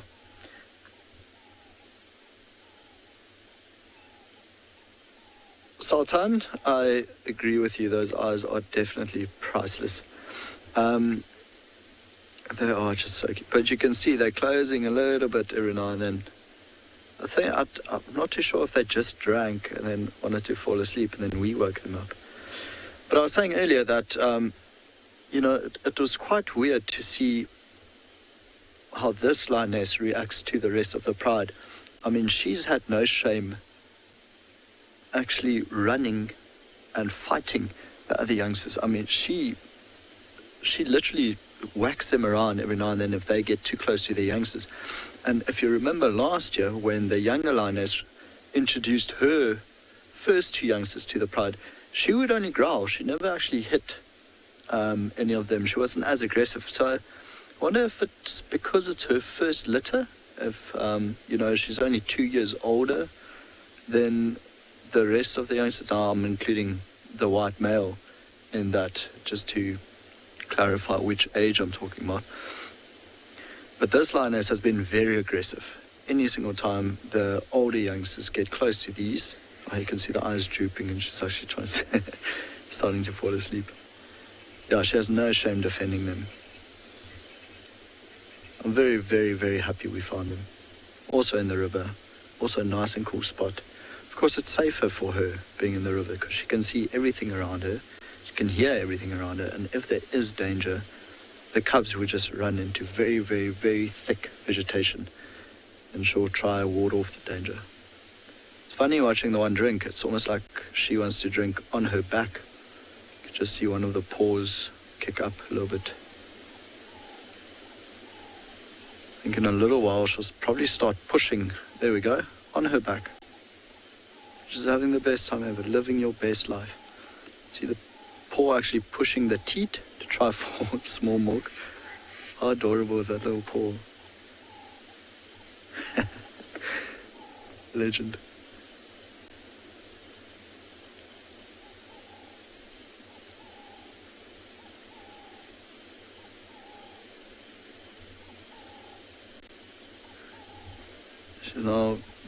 She tested the other teat, but decided she likes the one.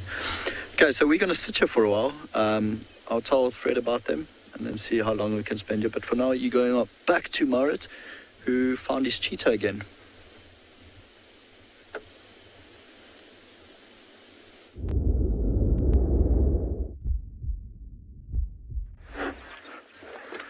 Alrighty guys, so yeah, these cheetahs are a lot more mobile than earlier, which is great. The unfortunate thing is they keep chasing us around because they're moving directly west, so every time they go over a dune crest, we need to pop back onto the road, go around, and then come and locate them again. So that is most likely, yeah, that's definitely what we are going to do now. But yeah, very cool to have them moving now. They've paid some close attention to some eland in the last 5 to 10 minutes. But, I mean, obviously that's a little big for them. So, yeah, we are going to quickly just pop around and see if there's not maybe on the other side of this dune something smaller for them to look to hunt. But very happy that they are active now and, looking to find something to go for. This female looks very hungry.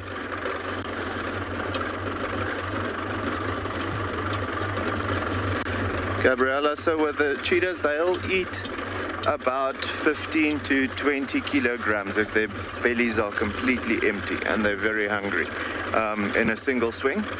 But typically, they'll try and keep the tank like half full most of the time. When I say they tank, they're talking about the stomach. So if they can, ideally, they would every second day just top up. So then they'll need about 10 kilograms of meat.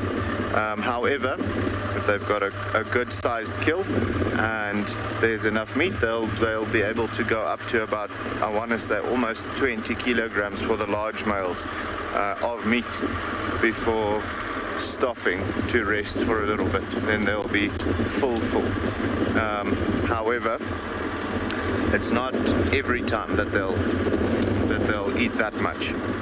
But I mean, we're talking about the utmost extreme of what they can eat in a single go, and that's about that much.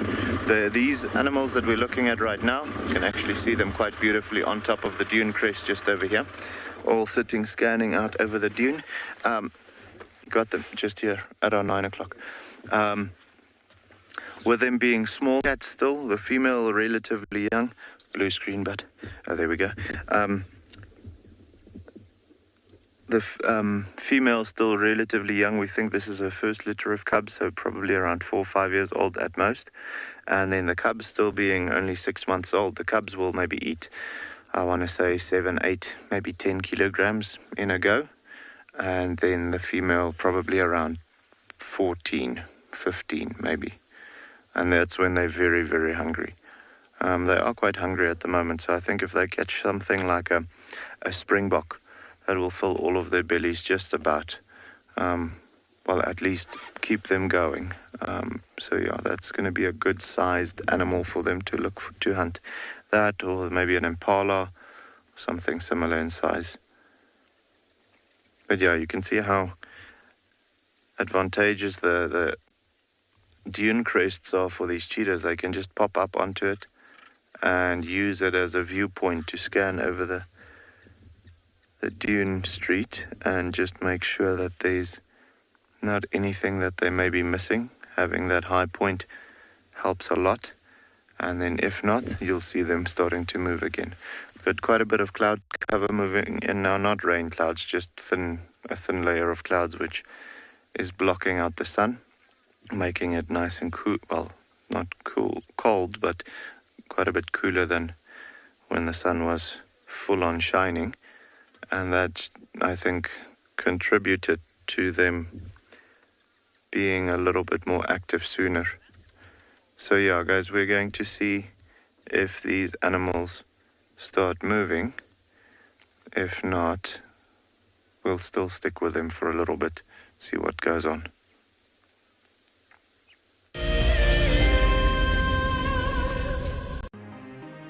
It's the month of March and WildEarth is offering you the chance to win a brand new prize. Sign up to be a WildEarth Explorer and you could win a 5-day eco-training ranger experience for 2. Eco-training is the pioneer and leader in safari guide and wildlife training in Africa. The lucky winners can look forward to approaching dangerous game on foot, tracking and 4x4 driving, learning about animal behavior, and even spending one night sleeping out under a blanket of stars. In addition, you will also get the exclusive opportunity to join the WildEarth team on the broadcasting vehicle. Sign up to be an explorer now, and it could be you that wins this life-changing experience. Terms and conditions apply. Well, one track here in front of me, and then one track went right there. I want to follow the track with the cubs. Sorry, I'm gone behind the car. That's very rude of me. I want to follow the track with the cubs. Oh, my word. Oh, my word. Okay, so everybody, we've just bumped into Pride of Lion.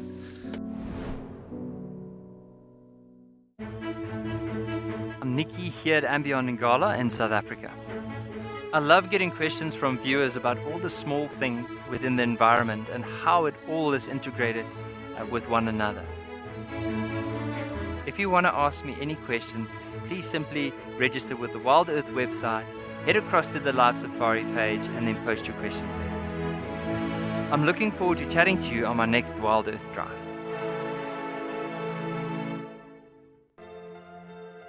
The croc is still holding another one there. It's holding from the hindquarters. I would really want the wildebeest cross. Is it trying? The croc is holding the tail. It's holding tight. Oh no. Goodness me. Lucky, lucky wildebeest. You have another day to live. Expect the unexpected here on WildEarth daily.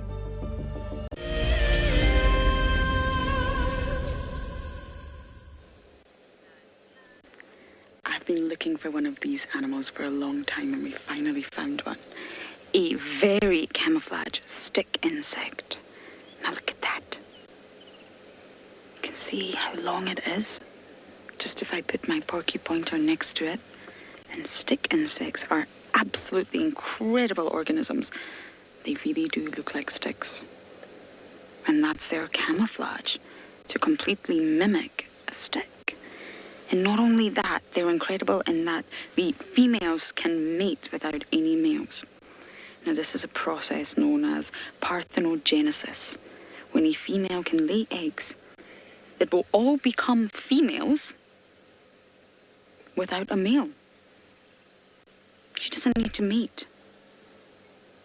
So a captive stick insect, a female, can actually produce hundreds and hundreds and hundreds of offspring, but they will all be female. And there's species on record that actually scientists... Why are you laughing, Davy? Is that a real stick insect? We couldn't find any other animals for you. Did anybody believe it was actually a stick insect? It's really just a stick. But They do look like that. They do really look like that, though. Did any of you fall for that? No. Okay. However, we do have a beautiful skyline behind us and a riddle to begin. Are you ready for today's riddle? I have it already prepared so that technology does not fail me today. Okay, everyone. Who am I? I belong to the same phylum as you. I have many different names. One of them is named after an X-Men character. I am found only in Central Africa. I have a spine-tingling defense mechanism. I break my own bones to produce claws. What happens to my bones afterwards is yet to be determined by science. The end result may look like a cat's claw, but the breaking and cutting mechanism is very, very different. And the fact that my claw is really just one of my bones, it doesn't have a coating of keratin. But this may not be my most notable feature. I have hairs on my torso and my thighs, although they're not really hairs at all. They are dermal papillae, which contain arteries, and they are thought to help me with the absorption of oxygen.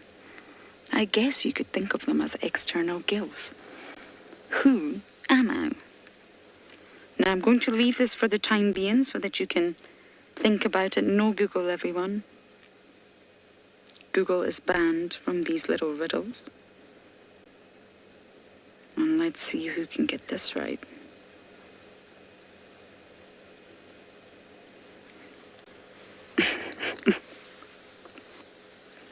This one is real, probably, not like my stick insect. So I'm looking forward to hearing some answers, but for now, let's go across to Rowan and his lions.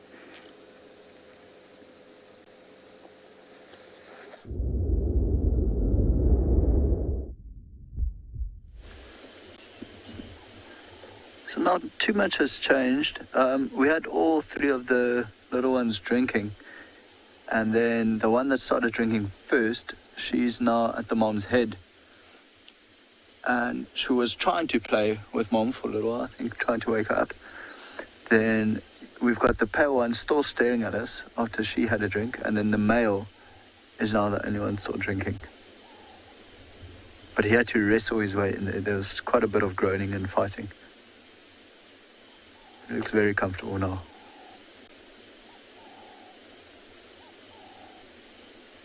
It's amazing to see their little personalities develop. It's amazing to be able to show on live TV how their personalities develop. I mean, the other two you followed from literally birth to 11 months old now. And they've now gotten to that age where they do what lions do best, and is sleep for majority of the day. Whereas these ones still have lots of energy. See, she might actually try to wake up mom as well. Right on top of the sister.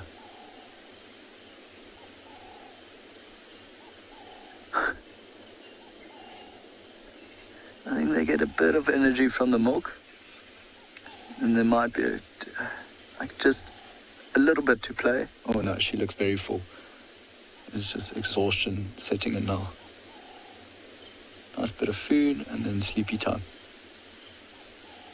This male's trying every single nipple, checking which one has the best milk. Of course, if you're the only one left there, why not? Try every drink. Little black tip on the tail, just wagging every now and then.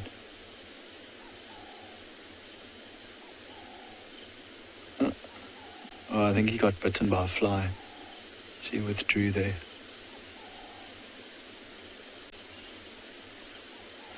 Donna's asking, when do lions actually start eating meat? So Donna, they were on a wildebeest carcass the other day. So they probably would have tasted it already. It's a little bit early. I think every book will tell you about 3 months they'll start eating meat. Still drink milk, but start eating meat. And I think, so these ones would have had a taste of it, but their entire diet would really just be milk still. So I think what happened is Mom might still just leave them in the riverbed here, basically hide them away. She'll go out, she'll go hunt, and then she'll come back into this area, call. The babies will hear it, and then they'll come running out, and big greeting ceremony. So we're not too sure what she ate. It could have been something like an impala. We're not too far from the old airstrip, which is teeming with plains game, impala, zebra, wildebeest. But I think, luckily for her, and we were actually discussing it a little bit earlier, is that her being on her own, she doesn't have to share her meal. I think lions actually thrive on their own. It's better having the rest of the pride if you want to take down something bigger like a buffalo or giraffe. But you always have to share it, which makes me think more and more that we are now seeing Birmingham Pride split off or break up again. The older cubs with the older lionesses, and then these ones with the newer cubs sticking around. I see the little female there in the back getting comfortable. Actually, rather trying to get comfortable. I think her belly's a bit full. The male's now quit drinking, and he's just got his head nuzzled into Mom's tummy.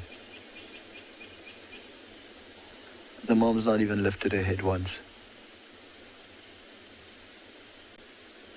So it's an amazing experience that, they feel so comfortable with us around that there was no growling, there was no snarling at us. There wasn't a protection thing at all. Just she lifted her head, she looked at us, she saw, okay, it's a vehicle, and she went back to bed. Don't know what the male's trying to do. I think his tummy's a bit full as well. He's trying to find his spot. Also a lot of flies around, so you can see that tail quite active. Especially his little tail, there's not too much hair left there. It will grow back though, don't worry about that.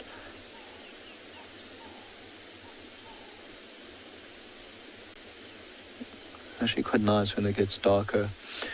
Now, all the birds are starting to call, so it's just that the dusk call is coming on. We're going to sit here for a little while longer and send you across to Andrew, who's also apparently found a cat himself.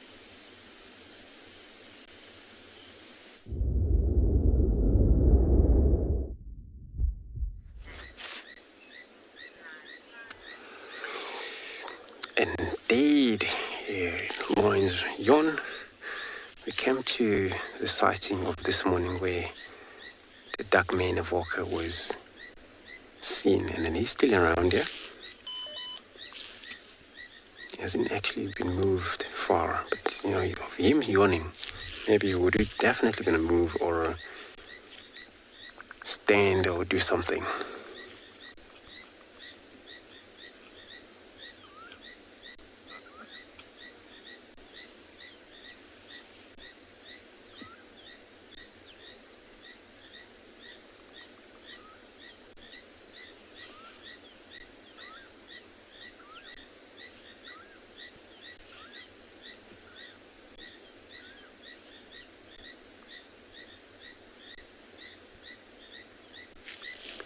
He's got a very beautiful dark mane. As a dark mane Walker.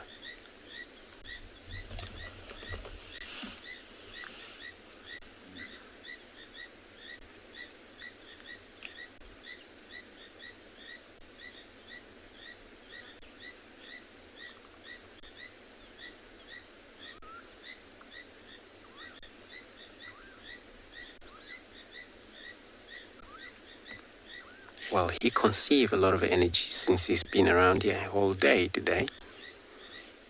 All the grass is flat underneath of this quarry bush. This is where he would move around, switch around, as he does now. He's going to roll around.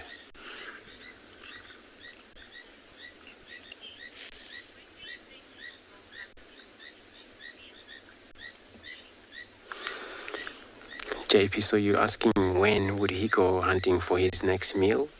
Well, look at him. He's not actually a full belly at all.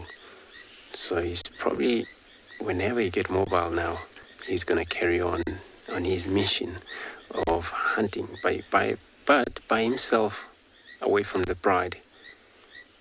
He will either scavenge, possibly he will kill,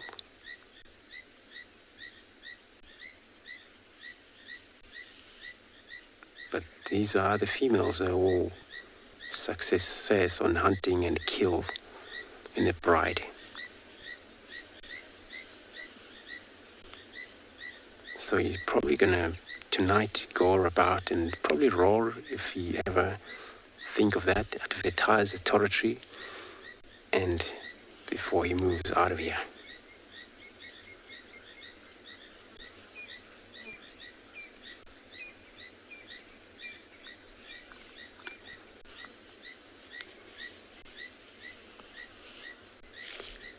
There's all the flies bothering him. And they are also bothering us as well, these flies. They bite very painfully.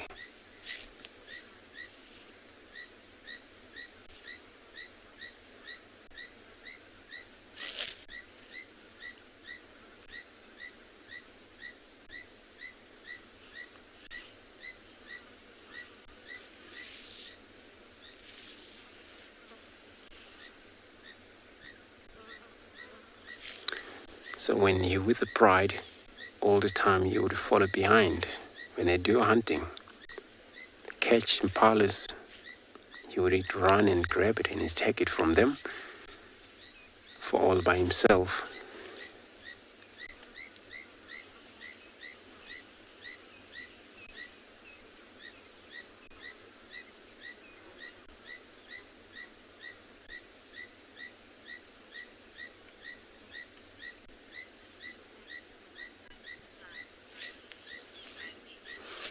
Mandy, so you're asking what type of flies? These are buffalo flies, which those are the one that give all animals nightmare around here, running all these buffaloes.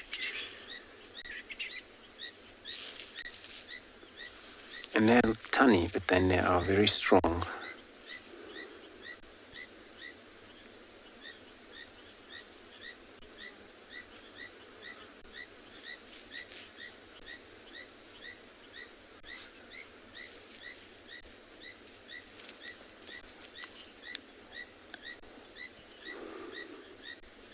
So they actually gain access to all of his impalas, because they're mud wallows, lions, they're not actually mud wallows.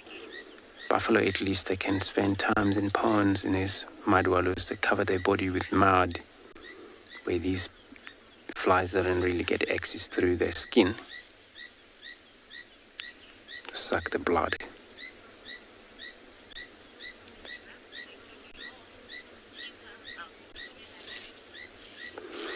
So I'm going to stay put here, see what these male do. I'm going to be sending you across to more of this cheetah.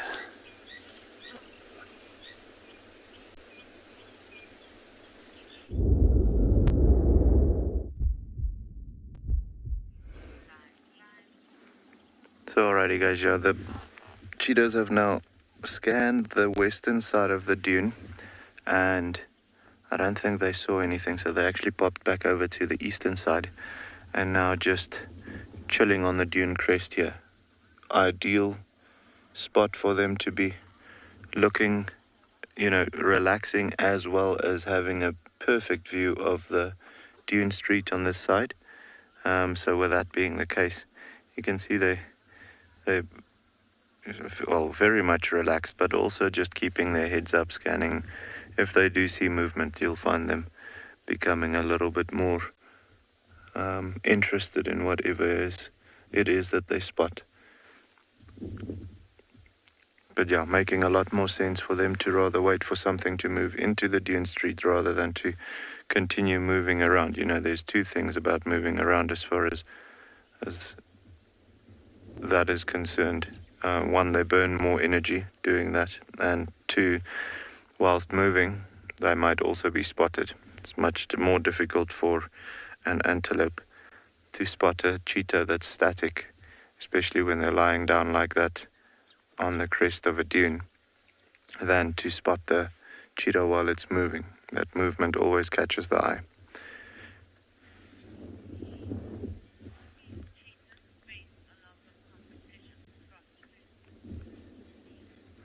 Lee, yes, so they do face competition quite often, not only interspecific, so cheetah to cheetah, but also between them and things like spotted hyenas and brown hyenas and blackback jackals and, well, leopard for that matter as well. All of the larger carnivores will definitely compete with these guys as well and be able to quite easily steal a cheetah's kill. So even though a cheetah is quite successful at killing, they're not so successful at keeping their kill up until they finish it. So whenever you find a cheetah making a kill, you'll find that they take a little bit of a resting period, but as soon as they are able to, they'll start gulping down as much meat as they physically can in a short period of time to fill their bellies, or to try and fill their bellies before there's any other predators that become aware of their situation. Because as soon as I've seen cases where as little as maybe 5 or 6 jackals chase a cheetah off a kill. And because of that, they need to, I mean, as you can imagine, if a jackal chases him off so easily, you can imagine what a hyena and a leopard will do. There won't be any competition, actually. For the cheetahs also, they'll much rather lose a kill and live to hunt another day than to try and protect the kill, possibly get an injury in the fight, and that'll be their last meal. Because as soon as they've got a sore foot or a sore leg or something like that, broken leg, you know, with something like a hyena, if they just get one bite in the right spot, that cheetah will be wounded to such a point where it won't be able to walk anymore. So yeah, very important for them to always rather take the safe option.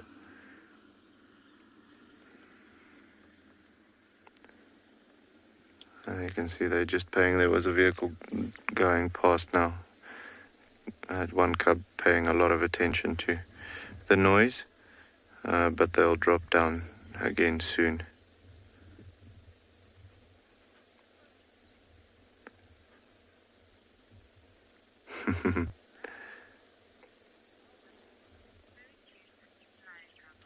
So yeah, guys, while we wait for them to maybe spot something or so, we've luckily got a lot of time still left in the drive. We're going to send you over to Rowan, so along with his lion cubs.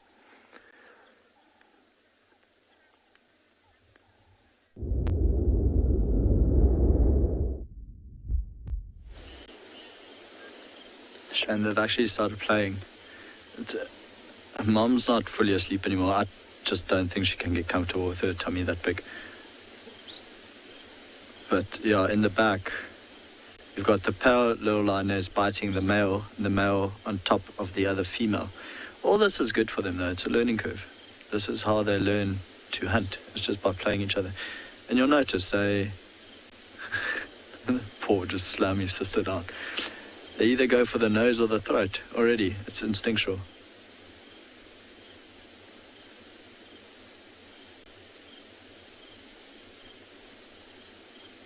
Now keep quiet for a while. Every now and then you can just hear a low growl from the babies as they bite each other. It's very cute.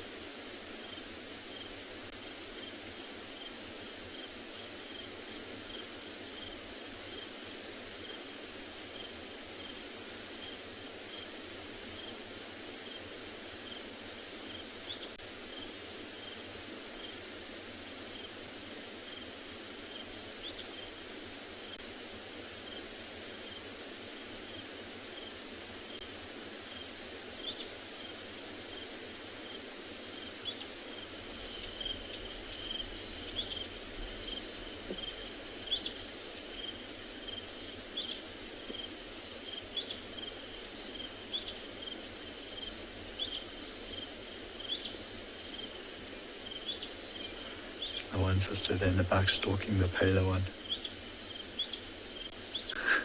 Not much of a stalk. I'm now fully awake. Got some southern ground hornbills calling in the background.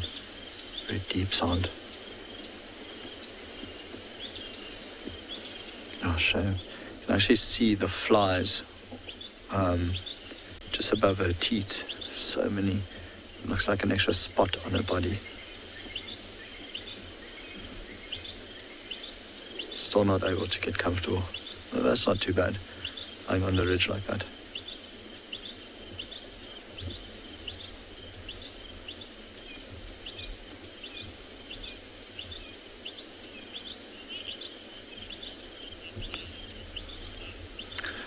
That's a good question. Asking if they ever hurt each other when they play like this. Absolutely, they do. Their teeth are quite sharp, and that's why I was keeping quiet. Is if it hurts a lot, they'll groan a lot louder, and often this even frightens the mom, and she'll get up, which then of course frightens the babies, and they stop biting each other. But so yeah, sometimes they just bite a little bit too hard. I think with those teeth, I mean, you would lose a finger if it went anywhere close to you. So yeah, they do. But it's, like I said, it's all a learning curve. And if they do groan too loudly, the other sibling will let go. Like there. And they're feisty. Sometimes they get very irritated if... just fell over. If the one hurts another one too much, the one that got hurt would actually just walk away. It's like they throw a mini temper tantrum, they just leave the area. See what I mean about the size difference? So the male's on the left and the little female's on the right, and you can already see the male's a slight bit bigger. Slapping competition.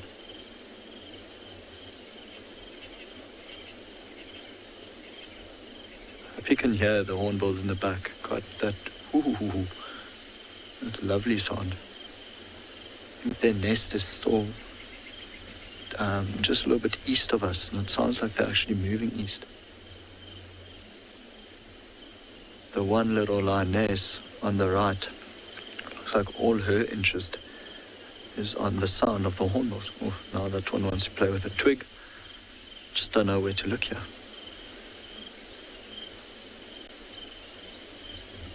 I think often also when they do play with each other a little bit too hard, then it'll back away. Then they'll go pick something else to play with, something like elephant dung or just a piece of stick or something. Or mom.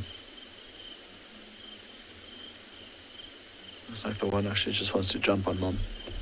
Maybe back to the teat.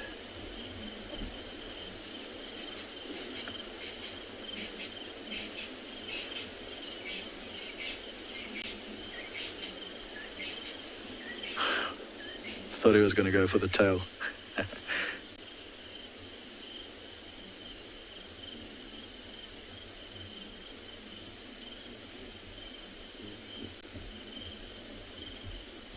Can hear that groaning. So it was a good grip from the little female to grab him behind the neck. It's very uncomfortable for the male because he couldn't shake her off. He was just grown a little bit uncomfortably.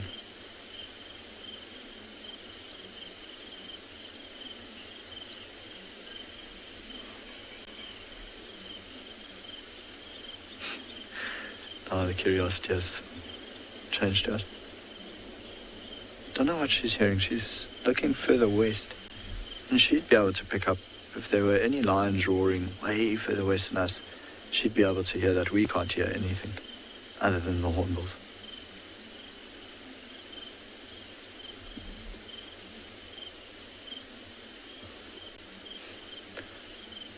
Oh, there he goes for the tail. So she got it. Shame, I always feel so sorry for the mothers getting their tails bitten like that. I think we'll spend some more time here. You know, this female's only just starting to wake up. She'll groom herself, she'll yawn a few times. We'll actually just sit here for a while and see what happens.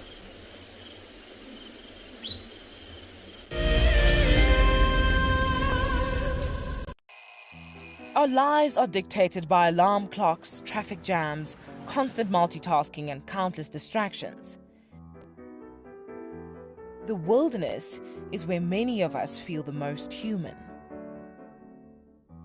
On a bushwalk, we become part of the natural landscape. As you step off the vehicle, everything comes alive.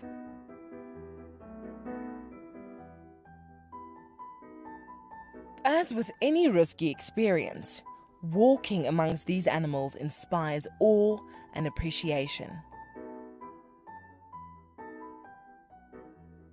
Now, it's your turn to go on a bushwalk.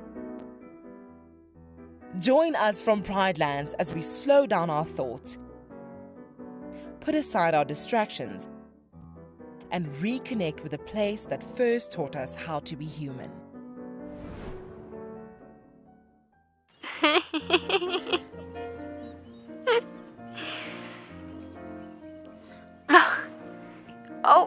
Oh, what are you doing? Are you trying out for the ballet?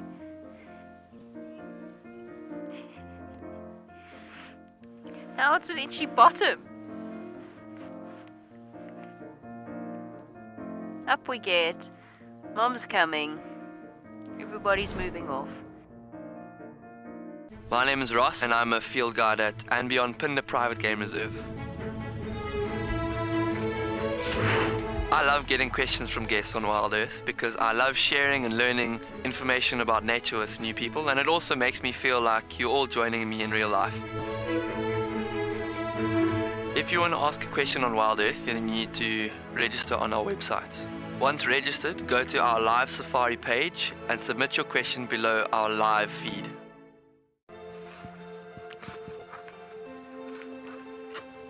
Hello, Mama. Just checking us out, everybody. There's no aggression here. Very relaxed. A herd of elephants moving around your car like that is truly, truly magical. Tune into WildEarth every single day. It's in your nature.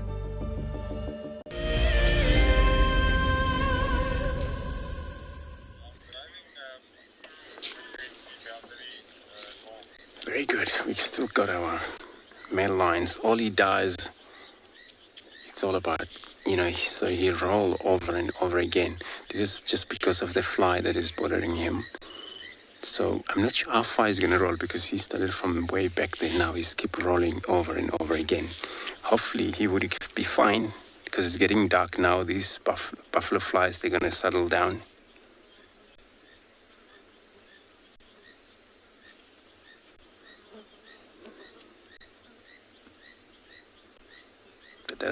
They don't actually give him a chance.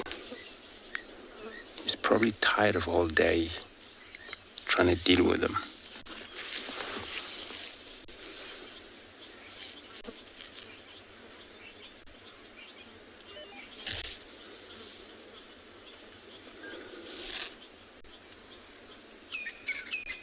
I'm not sure where he's going to go from here. Either he's going to go back north into Bablasuk, where the boundary is not far away, or he's going to continue, follow where the herd of buffalo has gone into, which they already crossed to the west into Aratuza there.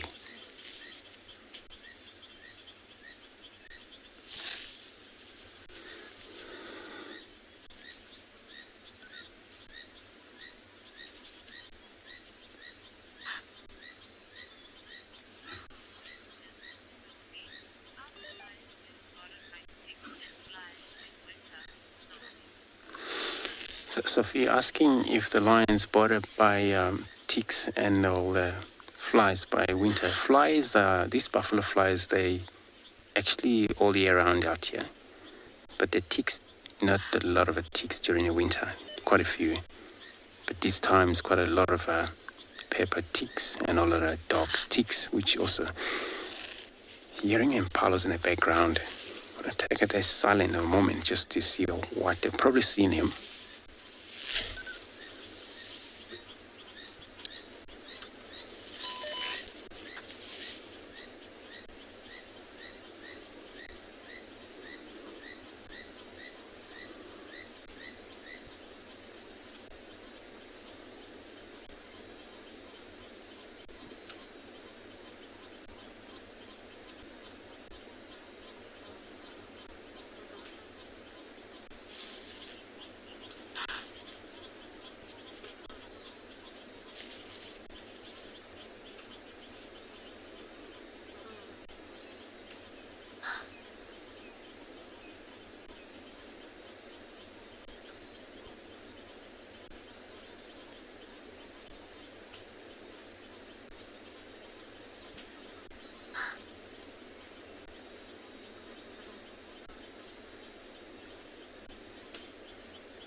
So I'm going to stay put. Hopefully he gets to move and then we can follow him and see where he's going. I'm going to be sending you across to Tswalu where they got something to show everybody.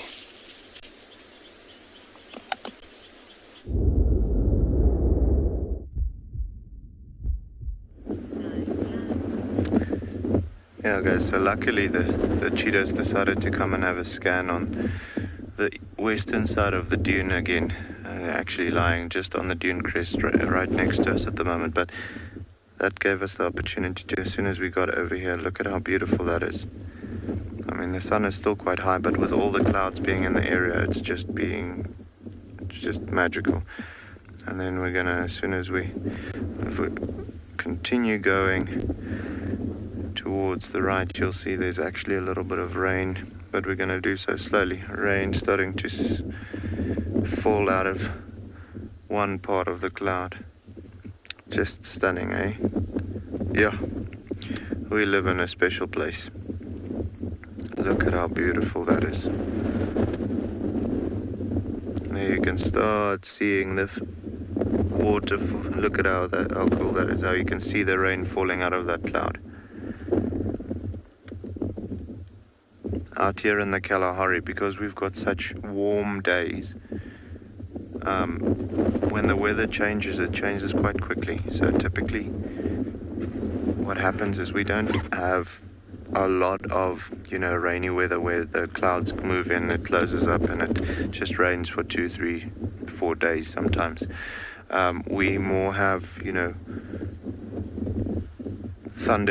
thunder showers, cloud breaks like that over there. So you'll find the moisture building up to a point, and then as soon as the certain part of the cloud gets too heavy, it's like they unzip the bag and there's just water pouring down in that specific spot, but quite hard, quite intense. And then it might be just in a small area, like a 4-kilometer stretch, and then it's been rained out. And then as soon as it rains out, the cloud gets lighter again, then the building process will start all over again. And absolutely, you're right. This is like a painting. I have to be honest, guys, the sunsets here in the Kalahari are some of the best that I've ever seen. And every day is different, but every day it feels like it just gets more and more beautiful. With it being so flat and open. And, as you can imagine, even though we've got quite a lot of plant coverage at the moment, there's still, when the wind is blowing and so on, the dust being pushed up, there's always those beautiful, beautiful colors that you see right now on the horizon. Just stunning. And with the addition of the clouds, it just makes it better. And always beautiful silhouettes also, like those trees that you can see just now. Just stunning. It seems like that sun is going to pop out from underneath or from behind that cloud soon. You can see that golden lining on the bottom of the cloud is getting brighter and brighter. So it should pop out from behind the cloud soon, and then that is going to probably make the sunset even more special. But yeah, we're going to quickly just show you where. Just want to see if I can still see the cheetahs.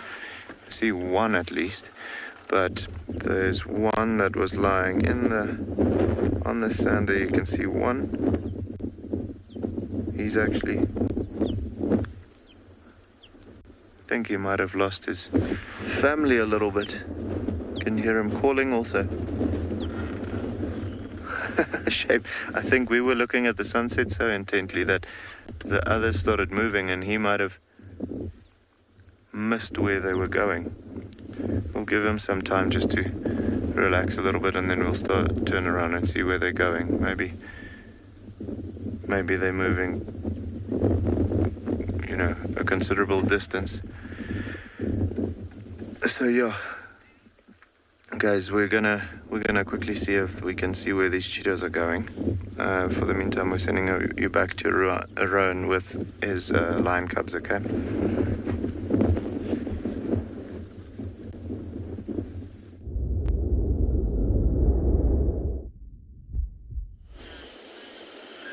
Very, very, very active indeed, and very bouncy. So the mother actually got up and she moved them just a little bit further east. And so every now and then when the lions venture a little bit too far from her, she'll call. It's just soft moaning sound. Because there's an elephant to our right. Don't know if you could hear that, but there was a branch cracking, so I can actually see the tree moving, the silhouette of the tree. And now it's caught the attention of one of the babies. He's looking that way. So Mom's clever, knowing this elephant will feed and feed and feed and probably get thirsty at a stage and come down. So where she was lying down is a prominent game path that the elephant will almost most certainly use. So she moved her cubs. Now the cubs, they know there's danger, but it's almost like they just forget about it every now and then they just carry on playing. But if they do venture too far, Mom will tell them.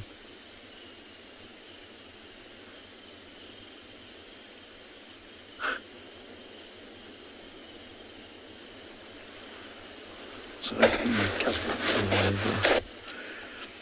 There we go.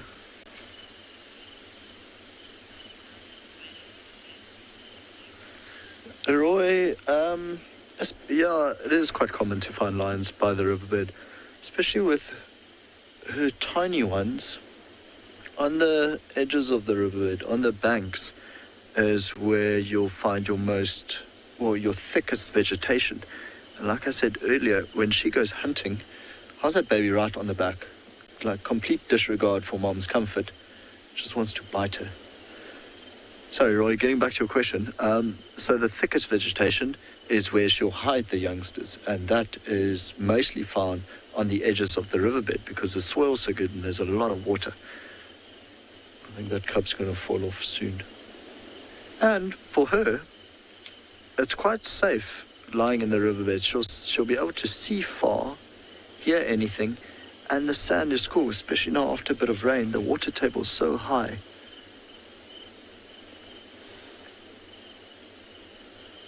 Can't even see the other two cubs anymore. No, it's just the one left. I can hear them crunching through some bushes. I can't see them.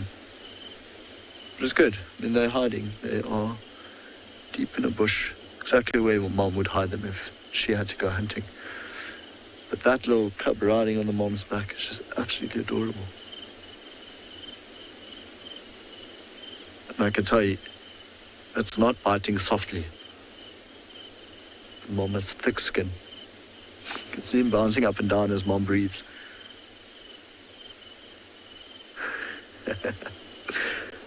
Oh, goes straight for the head. Just rockets into it.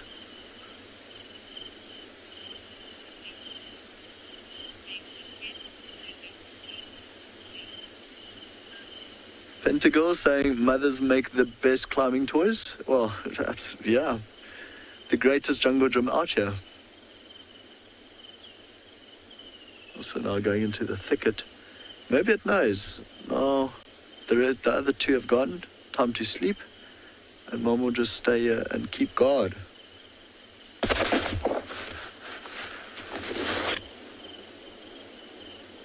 I actually hear the elephant moving still. I can't see it now. It's not far off. She doesn't look too concerned with the elephant.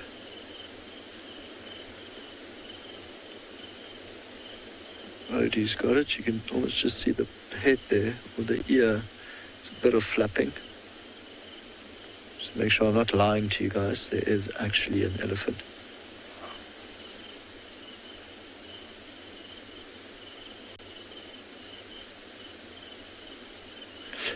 What actually gave it away the first time wasn't the cracking of a branch. The elephant actually farted, funny enough, and so it's like this bubbling sound. But anyway, enough of that. For now, we're going to send you over to Lauren, who's got a beautiful skyline.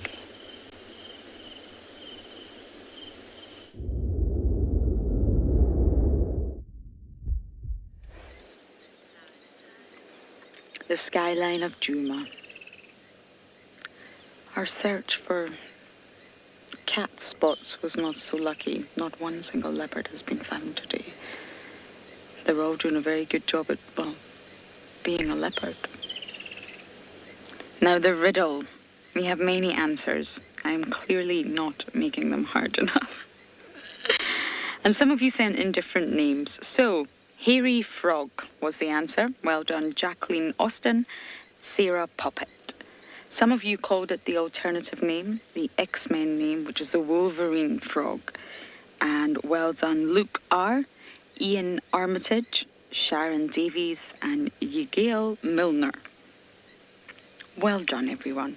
And of course, it's called the Wolverine frog for exactly the reason that they actually snap their own bones.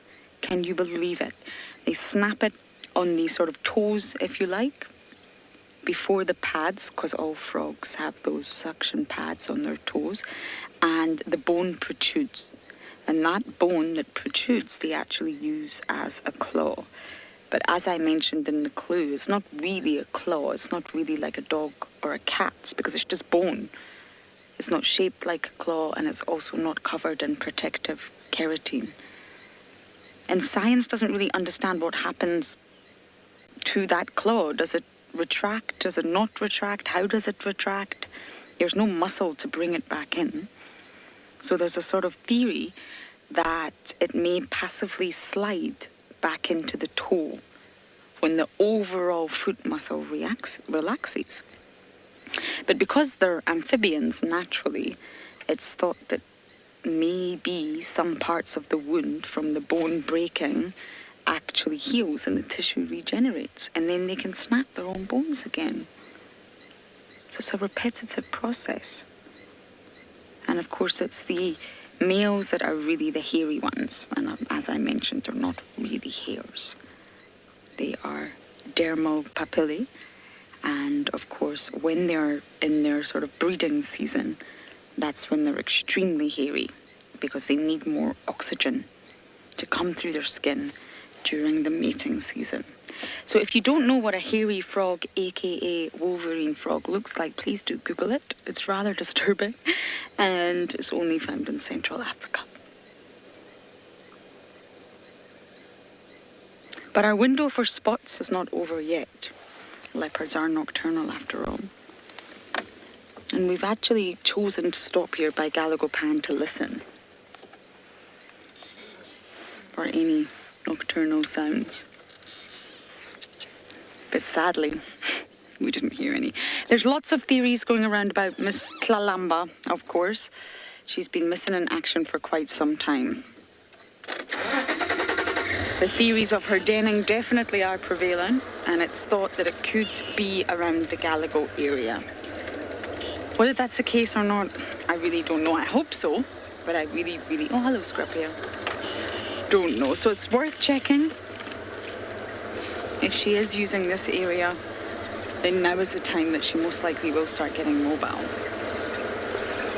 She's been very, very quiet. No one's seen Tlalamba in quite a while now. Is she denning? Is she not? That's the question. But there's a few experts here that think she's denning in the Galago drainage, so it's definitely worth checking out. Not that we'll be able to see into the drainage, definitely not, but we may find her.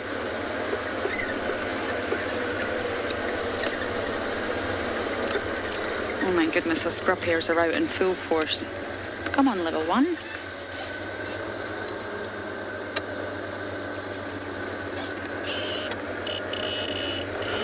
Okay, I'm going to keep bumbling and, well, make sure the scrub hairs jump out the way, and you guys are going to bumble all the way down to Tswalu.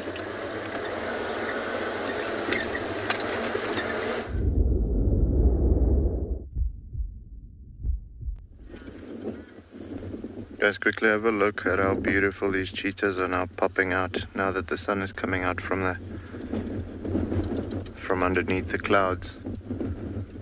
Okay, we're losing a couple of cheetahs just because they're dropping, but they've now moved into the dune street on the western side of the dune. Actually, Mom is paying a little bit of close attention to There's a herd of oryx in front of them, but I'm not seeing any calves at the moment, so I think she might just be scanning to look to see if there's any little ones around, to possibly have an opportunity to go for that, or even just to see if there's not maybe a steenbok or something like that. You'll see just, right over there you can see the oryx standing. It is a herd of females, so the possibility of a youngster being around is very high. So we'll just have to see.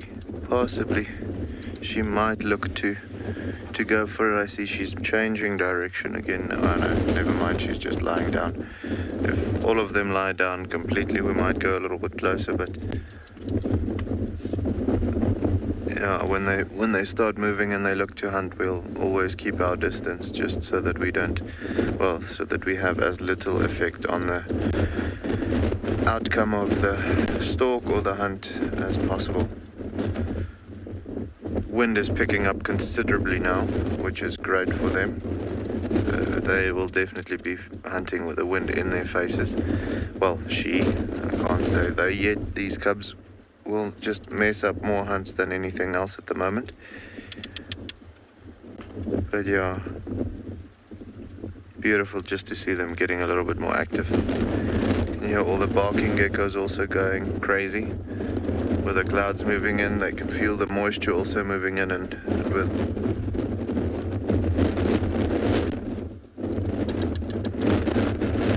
common. So these cheetahs are about, I want to say, if you had to draw a straight line,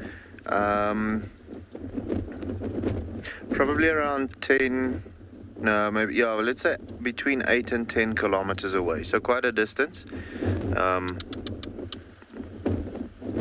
The two brothers actually went back to where we saw that single brother yesterday, by that dam. So they are over there, and we quite a couple of dunes to the west of that. But yeah, these cubs are most likely one of those two brothers' offspring. With her operating in this area, they've encountered each other quite a few times, and the males are always very considerate with the cubs, which tells you that they know that they mated with this female. So the possibility of her being pregnant, having been pregnant with their cubs, is very high. So yeah, one of those are most likely the father. I think with them lying down like that, we'll slowly just edge closer a little bit. As you can see, we're quite far away from them. But yeah, before we do that, quickly have a look at that sunset now. Look at how the light is just breaking through in between the two clouds. You can see now what I also meant with the rain. You can see that's also going down considerably from what it was earlier. But yeah, that's just beautiful. Stunning. Yeah, just quickly wanted to show you that. Let's have a look if we can get a little closer, or just get an open view with these cheetahs. They're hiding behind a couple of elandsbeens at the moment, and with that being the case, they're not too visible. The elandsbeens are those, we'll show you now, those fern-like plants, those very, very green fern-like plants that they are lying in amongst. Not very good for any animals to feed on it. You only really find the porcupines feeding on them, or on their seed pods. But let's do this.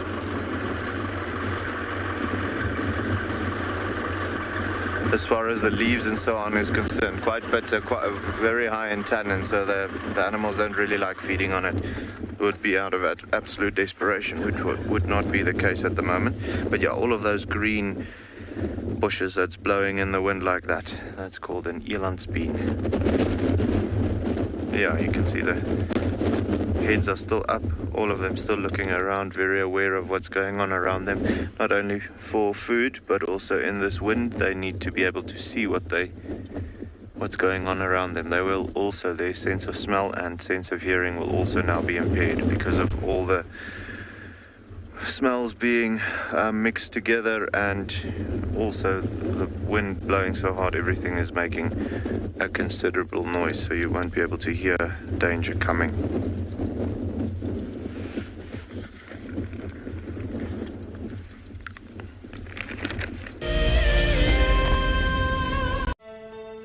Just look at that. It is absolutely incredible. And as far as I can see, that all falls within the reserve. So it is a vast landscape, but we are gifted with these incredible things. The wildcats, the aardvark, you name it. It just keeps on delivering. It's just such an incredible privilege to be out here.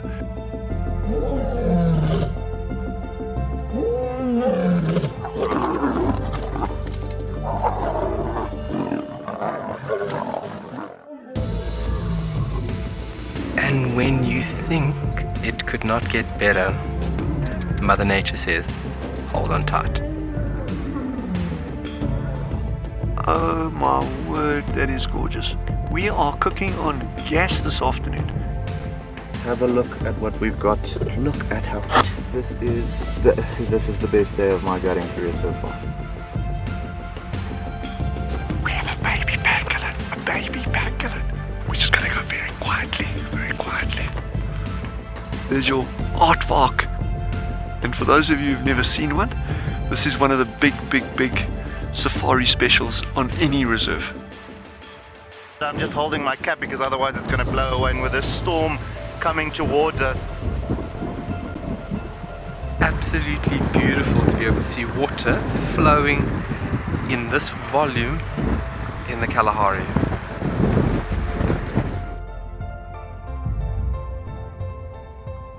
Oh, look at that. You can see the structural component of these flowers. It is perfect. Such a treat to be in and amongst these incredible insects. How lucky are we? You can see how close they are to the vehicle. Very curious. Oh, you can do it! There we go. We made it over. Whew. But look at that view. That's absolutely stunning. You can see how they're going into stalking mode. Okay, there we go.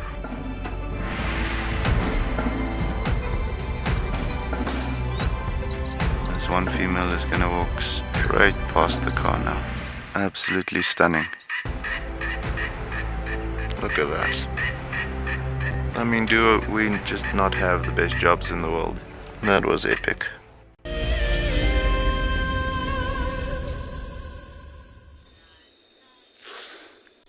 So we still have the duck man, but we actually viewing him through the IR light, which is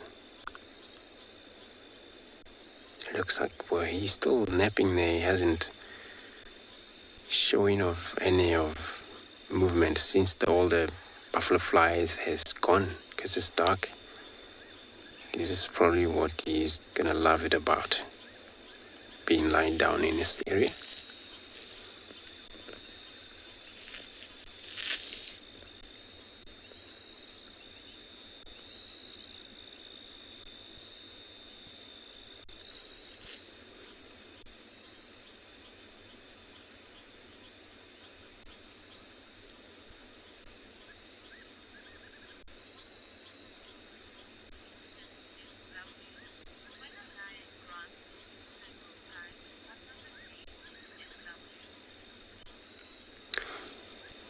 SW, I don't know if you understand your question or no. When a lions growl several times, what does that mean, if I understand it well?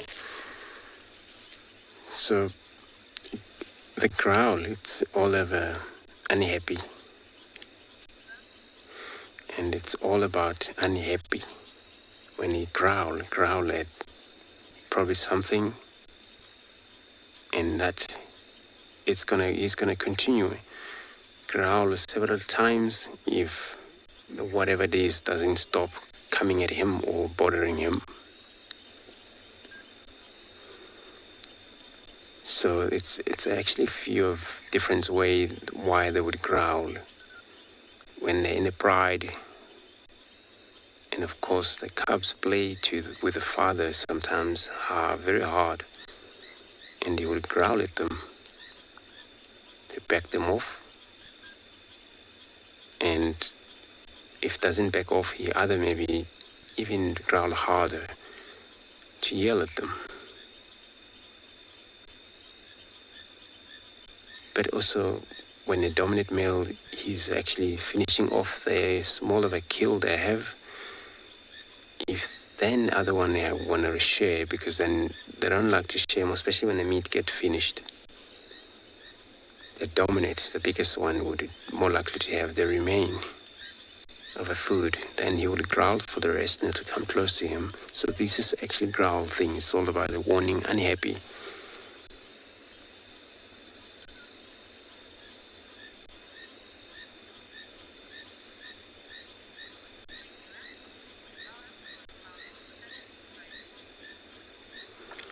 So I'm going to stay put here to see if he ever stood up while we were around here. I'm going to be sending you across to Lauren, who has a find. He has a little of her friend.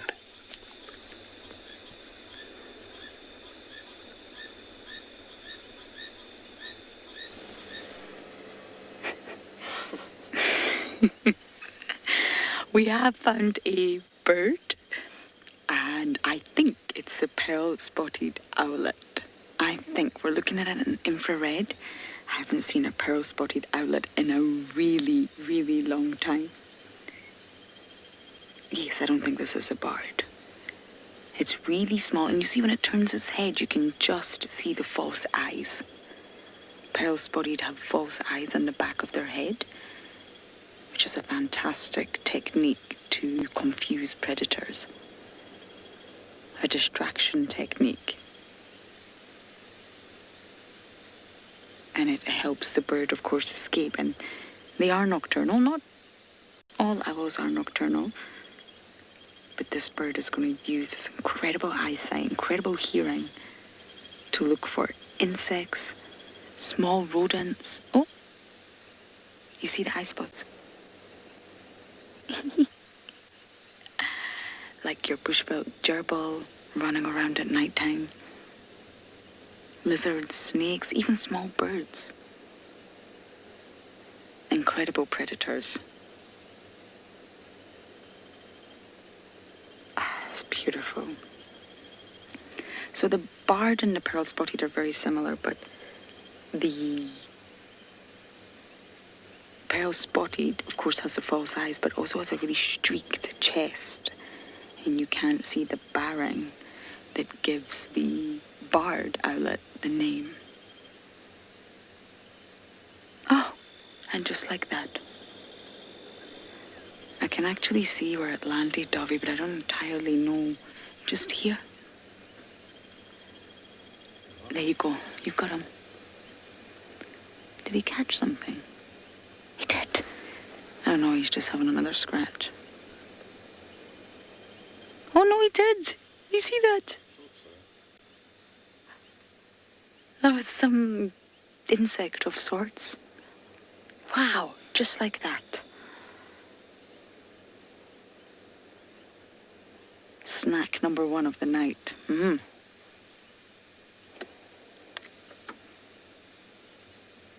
haven't had an owl sighting in a very long time. It brings back lots of memories of Olivia. I'm hesitant to turn the engine on. It's not the best views now, but I don't want it to fly away.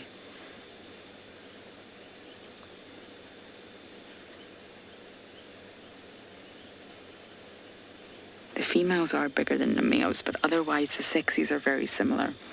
So it would be impossible for me to tell you if this is a male or female.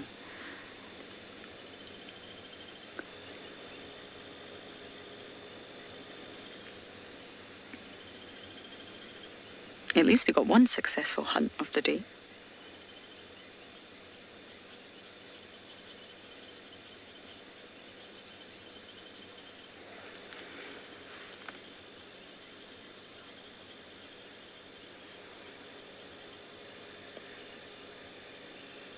Look at, you're asking, are they related to spotted eagle owls? Yes, of course. They're owls. They're all in the owl family. Spotted eagle owls are very common out here. So are the pearl-spotted, the barred. They're the ones we see the most. We do get scops owls out here, but I don't really see them too much. We had one in camp, and of course we get the Verreaux's eagle owl. They're the most common owls you get out here. But they're, oh, and off we go.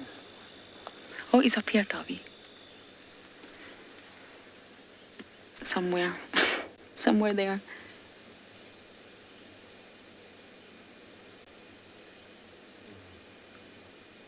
Okay, now I've lost him.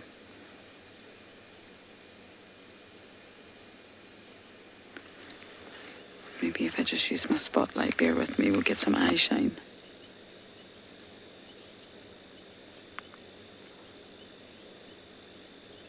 Or we won't. He's definitely landed somewhere on this tree.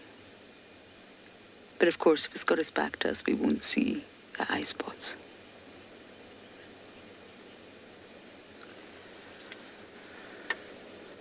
That was such a wonderful nocturnal sighting. I am going to search for some more. But for now, over to Rowan and his lioness.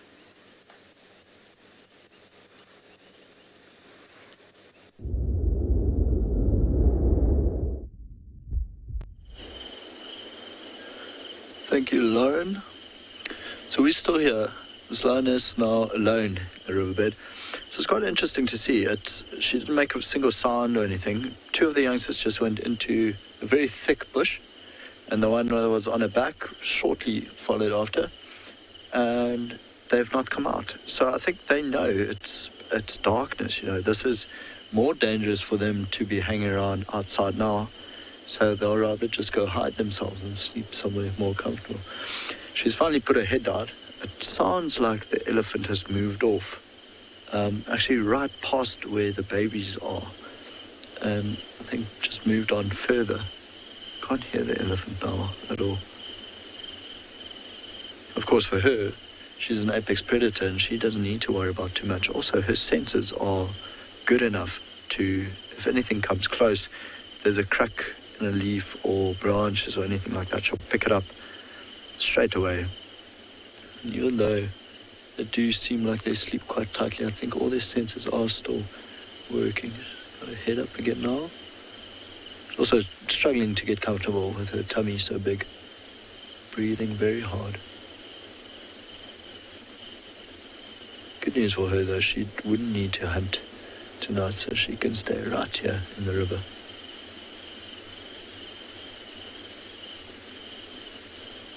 Now I can hear the elephant again, but it has moved further east along, so it didn't come down to the river for a drink.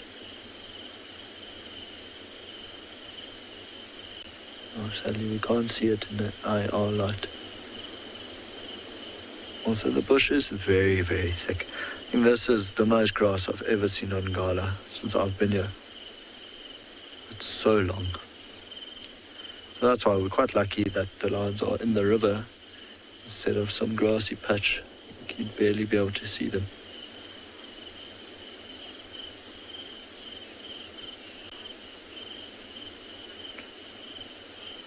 Ricardo,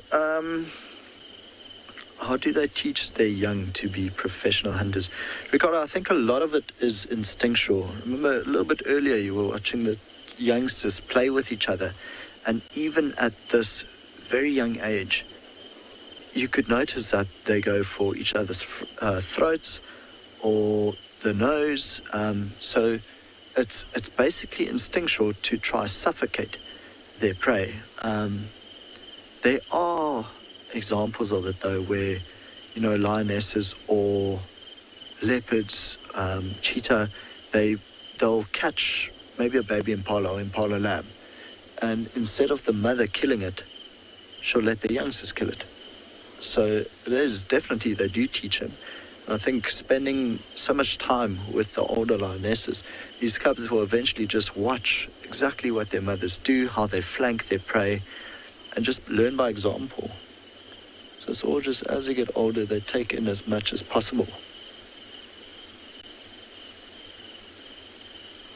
Yeah, It's phenomenal. When we sit here and I actually stop speaking and I just listen, all you hear around you now are mosquitoes. They're very attracted to the infrared light. You see a bzzz everywhere. So Scots are also calling to our left.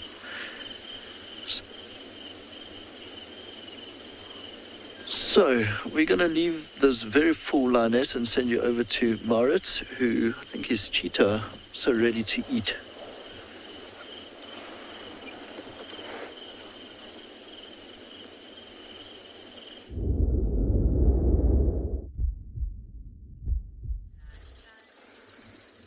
So yeah, guys, this cheetah is definitely, I mean, you can see that body is locked and loaded. It is for the oryx. Well, that's what I can see in front of her at the moment, which is quite strange. I feel like this is a little big for her to go for. I think it's a bit more to your, yeah, to the right. There we go. So you can see it's all adult oryx. There's one, the second one to the left there, maybe that's the smallest one, but I think that's going to be a bit big for her still to take down by herself, eh? Ideally, she'd be, like I mentioned earlier, going for something like a springbok or an impala or something similar in size. If there were calves over here, then that would have been a totally different scenario, but there isn't. But she was definitely going into stalk mode. I think she might have just gotten closer now and actually seen the size of the animals.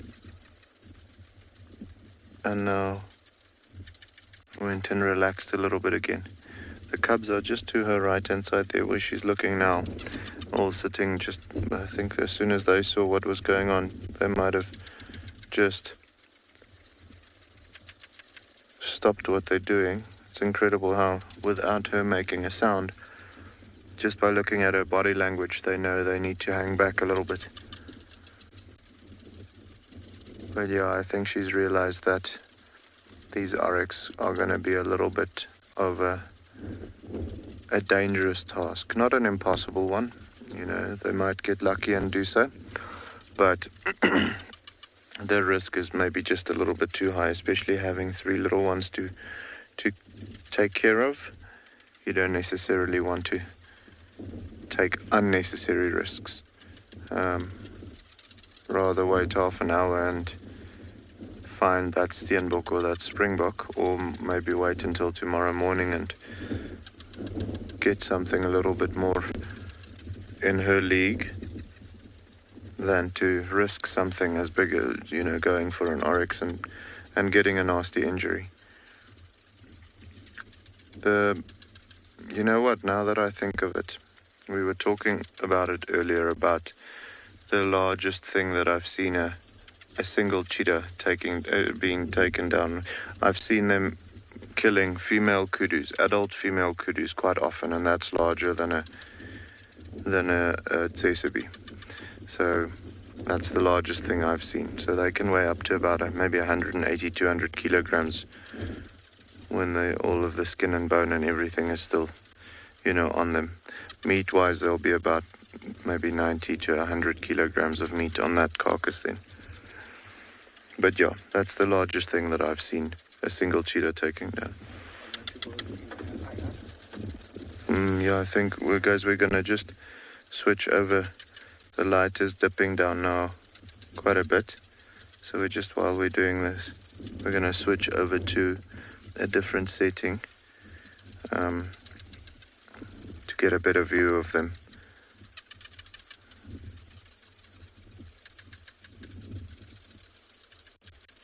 There we go.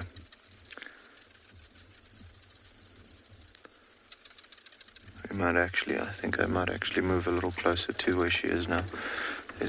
I don't think there's going to be much happening. She's not also, well, she's still looking at them, but I can almost guarantee you that she's not going to go for them. It's just slowly edge closer. They have grown used to our presence quite a bit over this afternoon. I mean, we've spent close to 4 hours with them now, so it's incredible how quickly they get relaxed and not worry about you anymore as soon as they see that you're not posing a threat.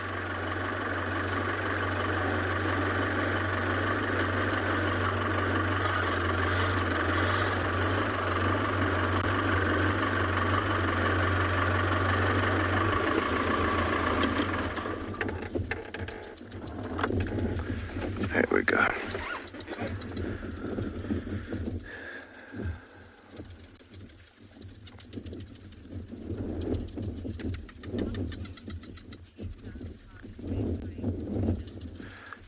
So for the cheetahs, okay, so to be able to spot their prey quite a considerable distance, over 400-500 meters easily, almost sometimes up to 1 kilometer away.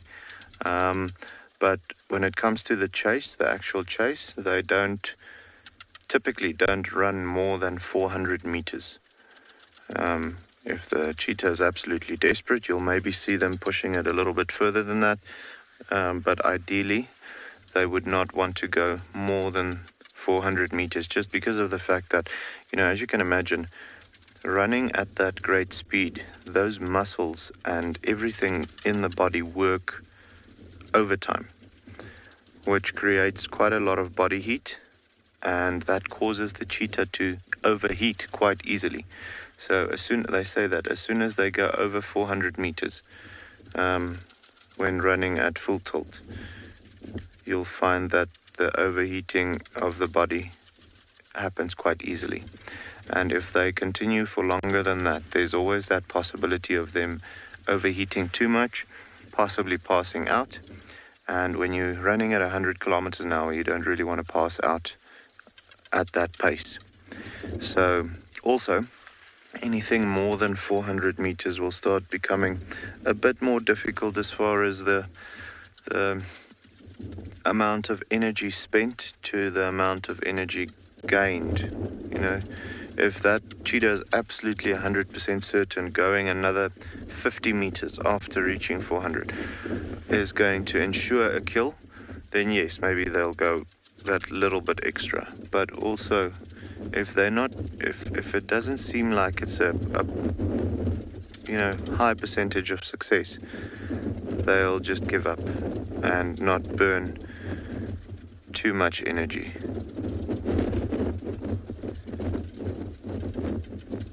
As you can see, guys, they're not super thin. It's not like their ribs are sticking out and so, but you can see the bellies are flat. The cubs not so much, the female more so, and so they are going to look to hunt, but they're not desperate yet, so they can go another night or so without feeding. You can see she is on a mission though. She wants to get to a spot where she can possibly position herself for the morning to have the best chance of being successful. We are getting to that point now where the light is also going to be not so great for them, just because with the cheetahs, they've got better day vision. So as soon as you've got good day vision, your night vision isn't that great. And at the moment, well, with a cloud cover, as well as the fact that there is the moon comes out super late at the moment, and when it does come out, it's in that waning period, almost new moon. If it isn't new moon tonight, the night is just going to be too dark. Typically on full moon evenings, you'll find them still actively hunting during the night if the sky is nice and clear. But if it's just a little bit overcast, or if the moon is a little dark, then you'll find them rather waiting until the next morning. I'm gonna quickly turn around and follow them for a little bit, but I think with the light fading as it is, luckily we've got the IR setting to be able to follow them in the darker light conditions, but we also don't want to disturb them too much when their vision is a little bit impaired. So we'll just have a look and see where they're going and possibly move on from there.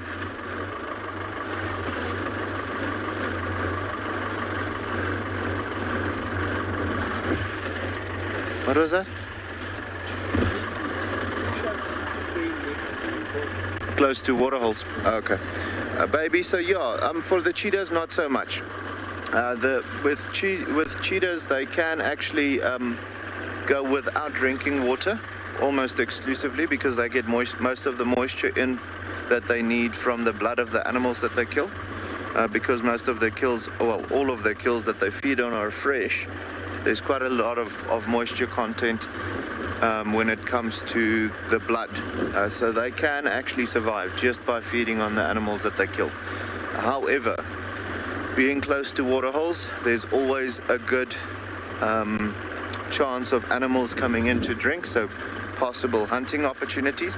And, you know, whenever they can get the opportunity to take a drink of water, it just makes life so much easier. Then they don't have to absolutely rely on the blood of the other animals to obtain their moisture. But they are one of the predators that's probably the least water dependent that you'll find of the large cats. So yeah, with that being the case, if needed, they don't need to be in close proximity of a water hole too much. So yeah, guys, I think we are going to love and leave these cheetahs. It's getting very dark now. We don't want to disturb them too much. It's been a wonderful day with them. We'll see if we can find something on the way back to camp. But for the meantime, we're going to send you over to Andrew, okay?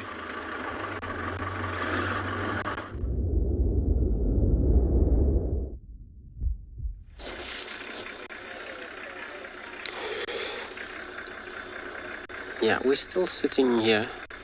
There's one other vehicle that has joined. As you can hear, the motors going on in the background. So he hasn't moved. Maybe he's gonna be lying here for another few hours before he decides to move. Is that maybe he's happy of what he has just witnessed, you know, in terms of no other males coming to the area or new female bride has come into the area that he has to follow up on them.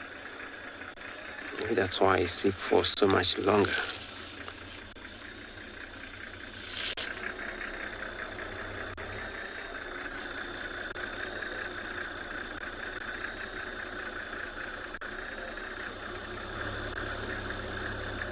I was hoping that he's gonna roar.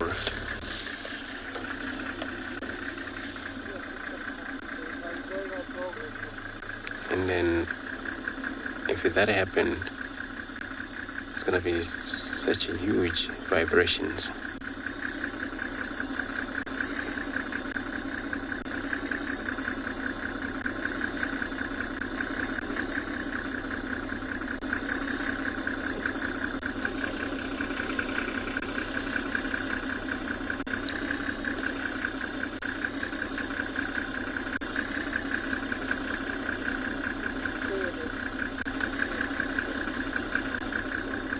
Oops.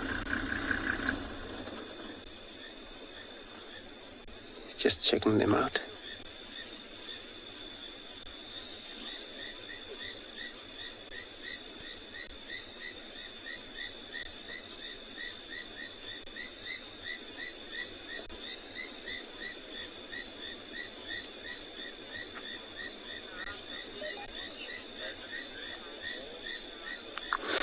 So, Lerato, you're asking when would he return back to his original bride? That could happen any time, but depending on how far they are. So, once he's done wandering around his territory, really spray over and over, once he's done with that, finally he's going to call, wait for any response. But then he either joined the Djuma Pride where there's other brothers with the Djuma Pride, if they're around, or he would go back to the Talamati Pride, which is probably up in the north into Manyeleti, that area.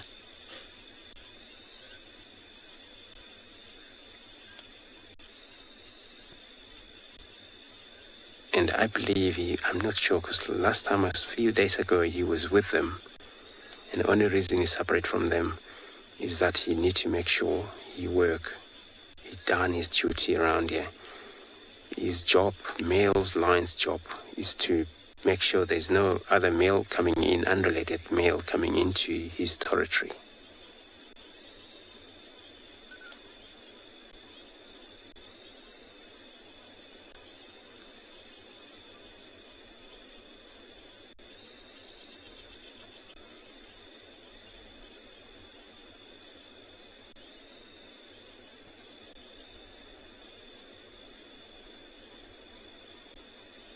But maybe the pride, they may make their way back this way.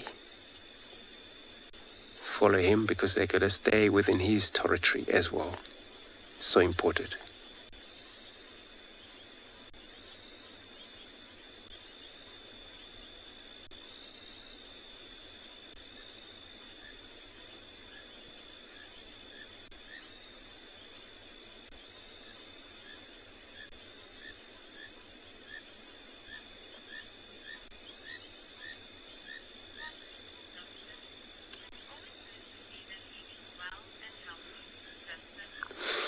So Justin, you're saying it's always nice to see that he's healthy. Yes, indeed. It's always very nice to see him healthy.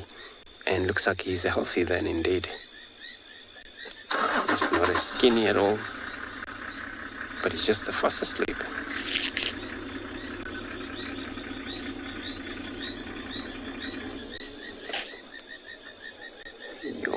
That was a very good yawn there.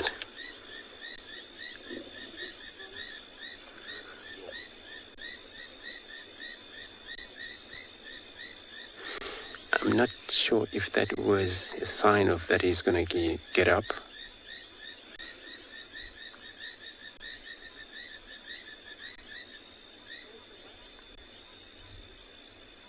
Or he's going to go back to a nap again.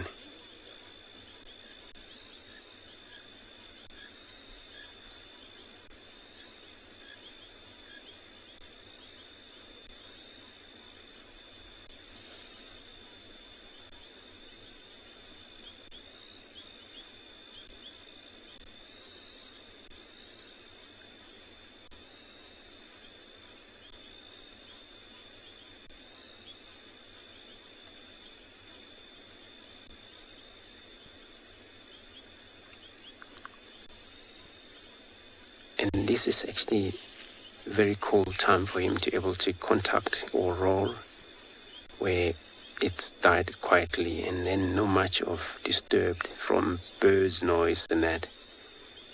Wind has all died down, so their sound travels further away at night.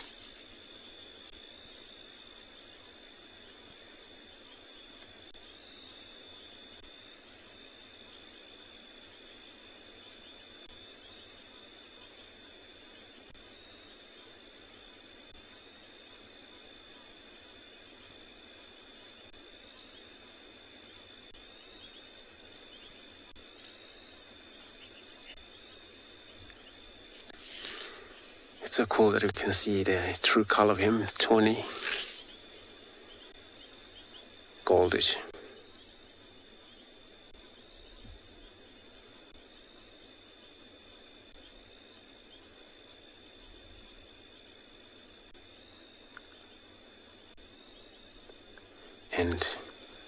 But for them to be able to separate far from apart, it works better that they have to manage their territory. Wherever their brother is, they're also doing the same maybe. And it works for both coalition, since they are related, all three of them. But the problem, it comes when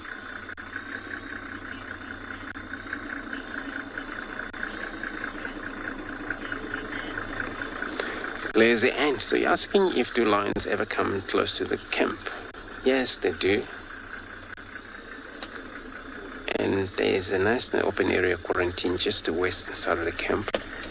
They do come in and they can wander around just like hyena got into camp quite often, so they also do. But when it's quiet, nobody around, or no movement of human.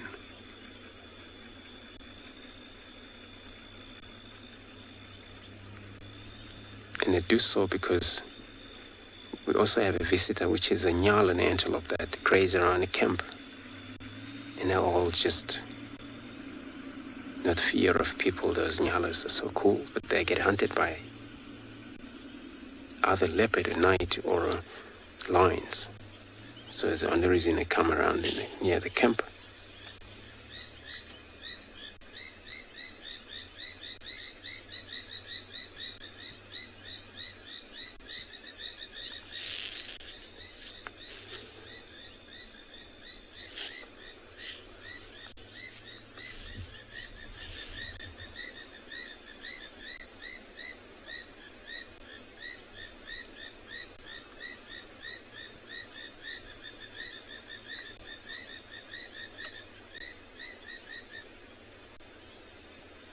So for them to be able to separate from one another, it could be maybe very dangerous. If there is other challenge, he comes across 3 male or more than 1 males around here trying to take over this area, then he would be outnumbered. So for them to be able to separate it, to benefit, win or lose. When you're outnumbered, then of course you won't maybe win a fight or any challenge that comes in, especially when you're outnumbered. So I'm gonna stick around here, see if he would have stood up these male lions, or he's just gonna finally lay down here until midnight.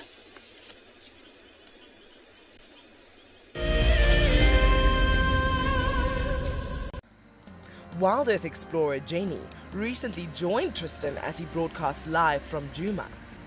Awesome to kind of have a guest on board. I'm looking forward to this.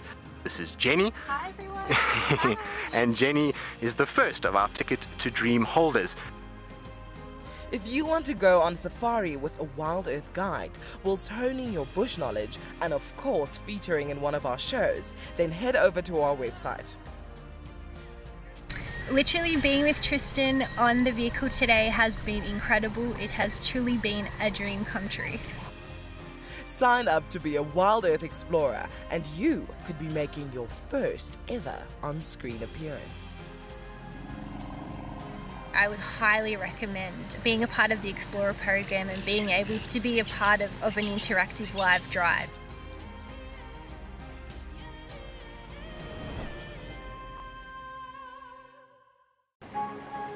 I love being a camera for WildEarth. The animals coming right up close to you, especially like lions. Sometimes you get nervous, but you have to go with the flow. My favorite animal to film is the elephant because of how big it is. But when it's really up close to you, it's one animal that you would say, I really respect you.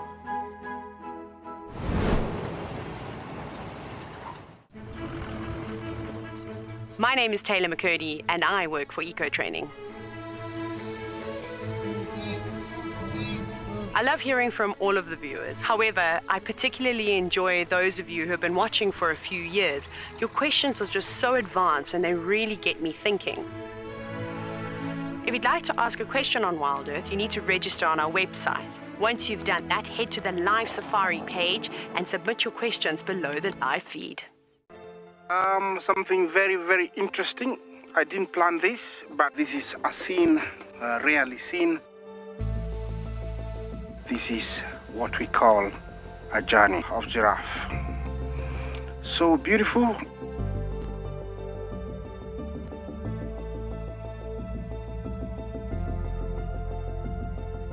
Tune into WildEarth every single day. It's in your nature.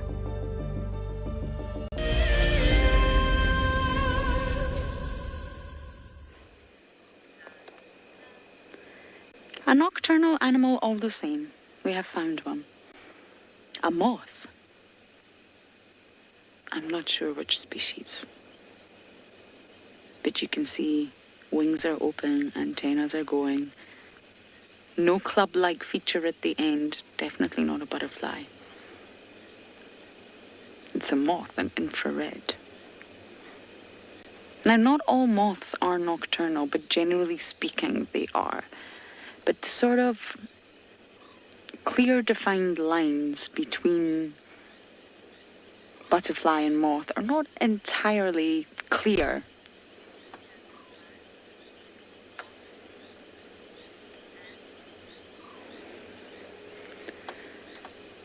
Leslie Ann, I think moths would be a bit too big for a dragonfly.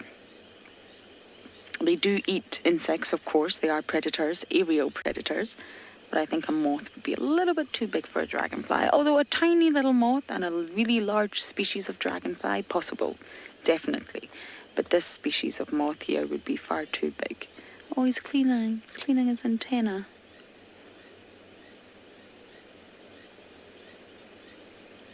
Getting ready to get active. You can see their eyes. They've even got eye shine.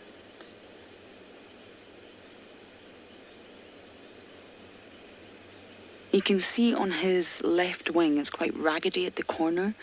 There's some scales missing, and this normally is an indicator when the moth or the butterfly is at the end of its life cycle. They start to lose condition, lose scales, and their wings look particularly raggedy.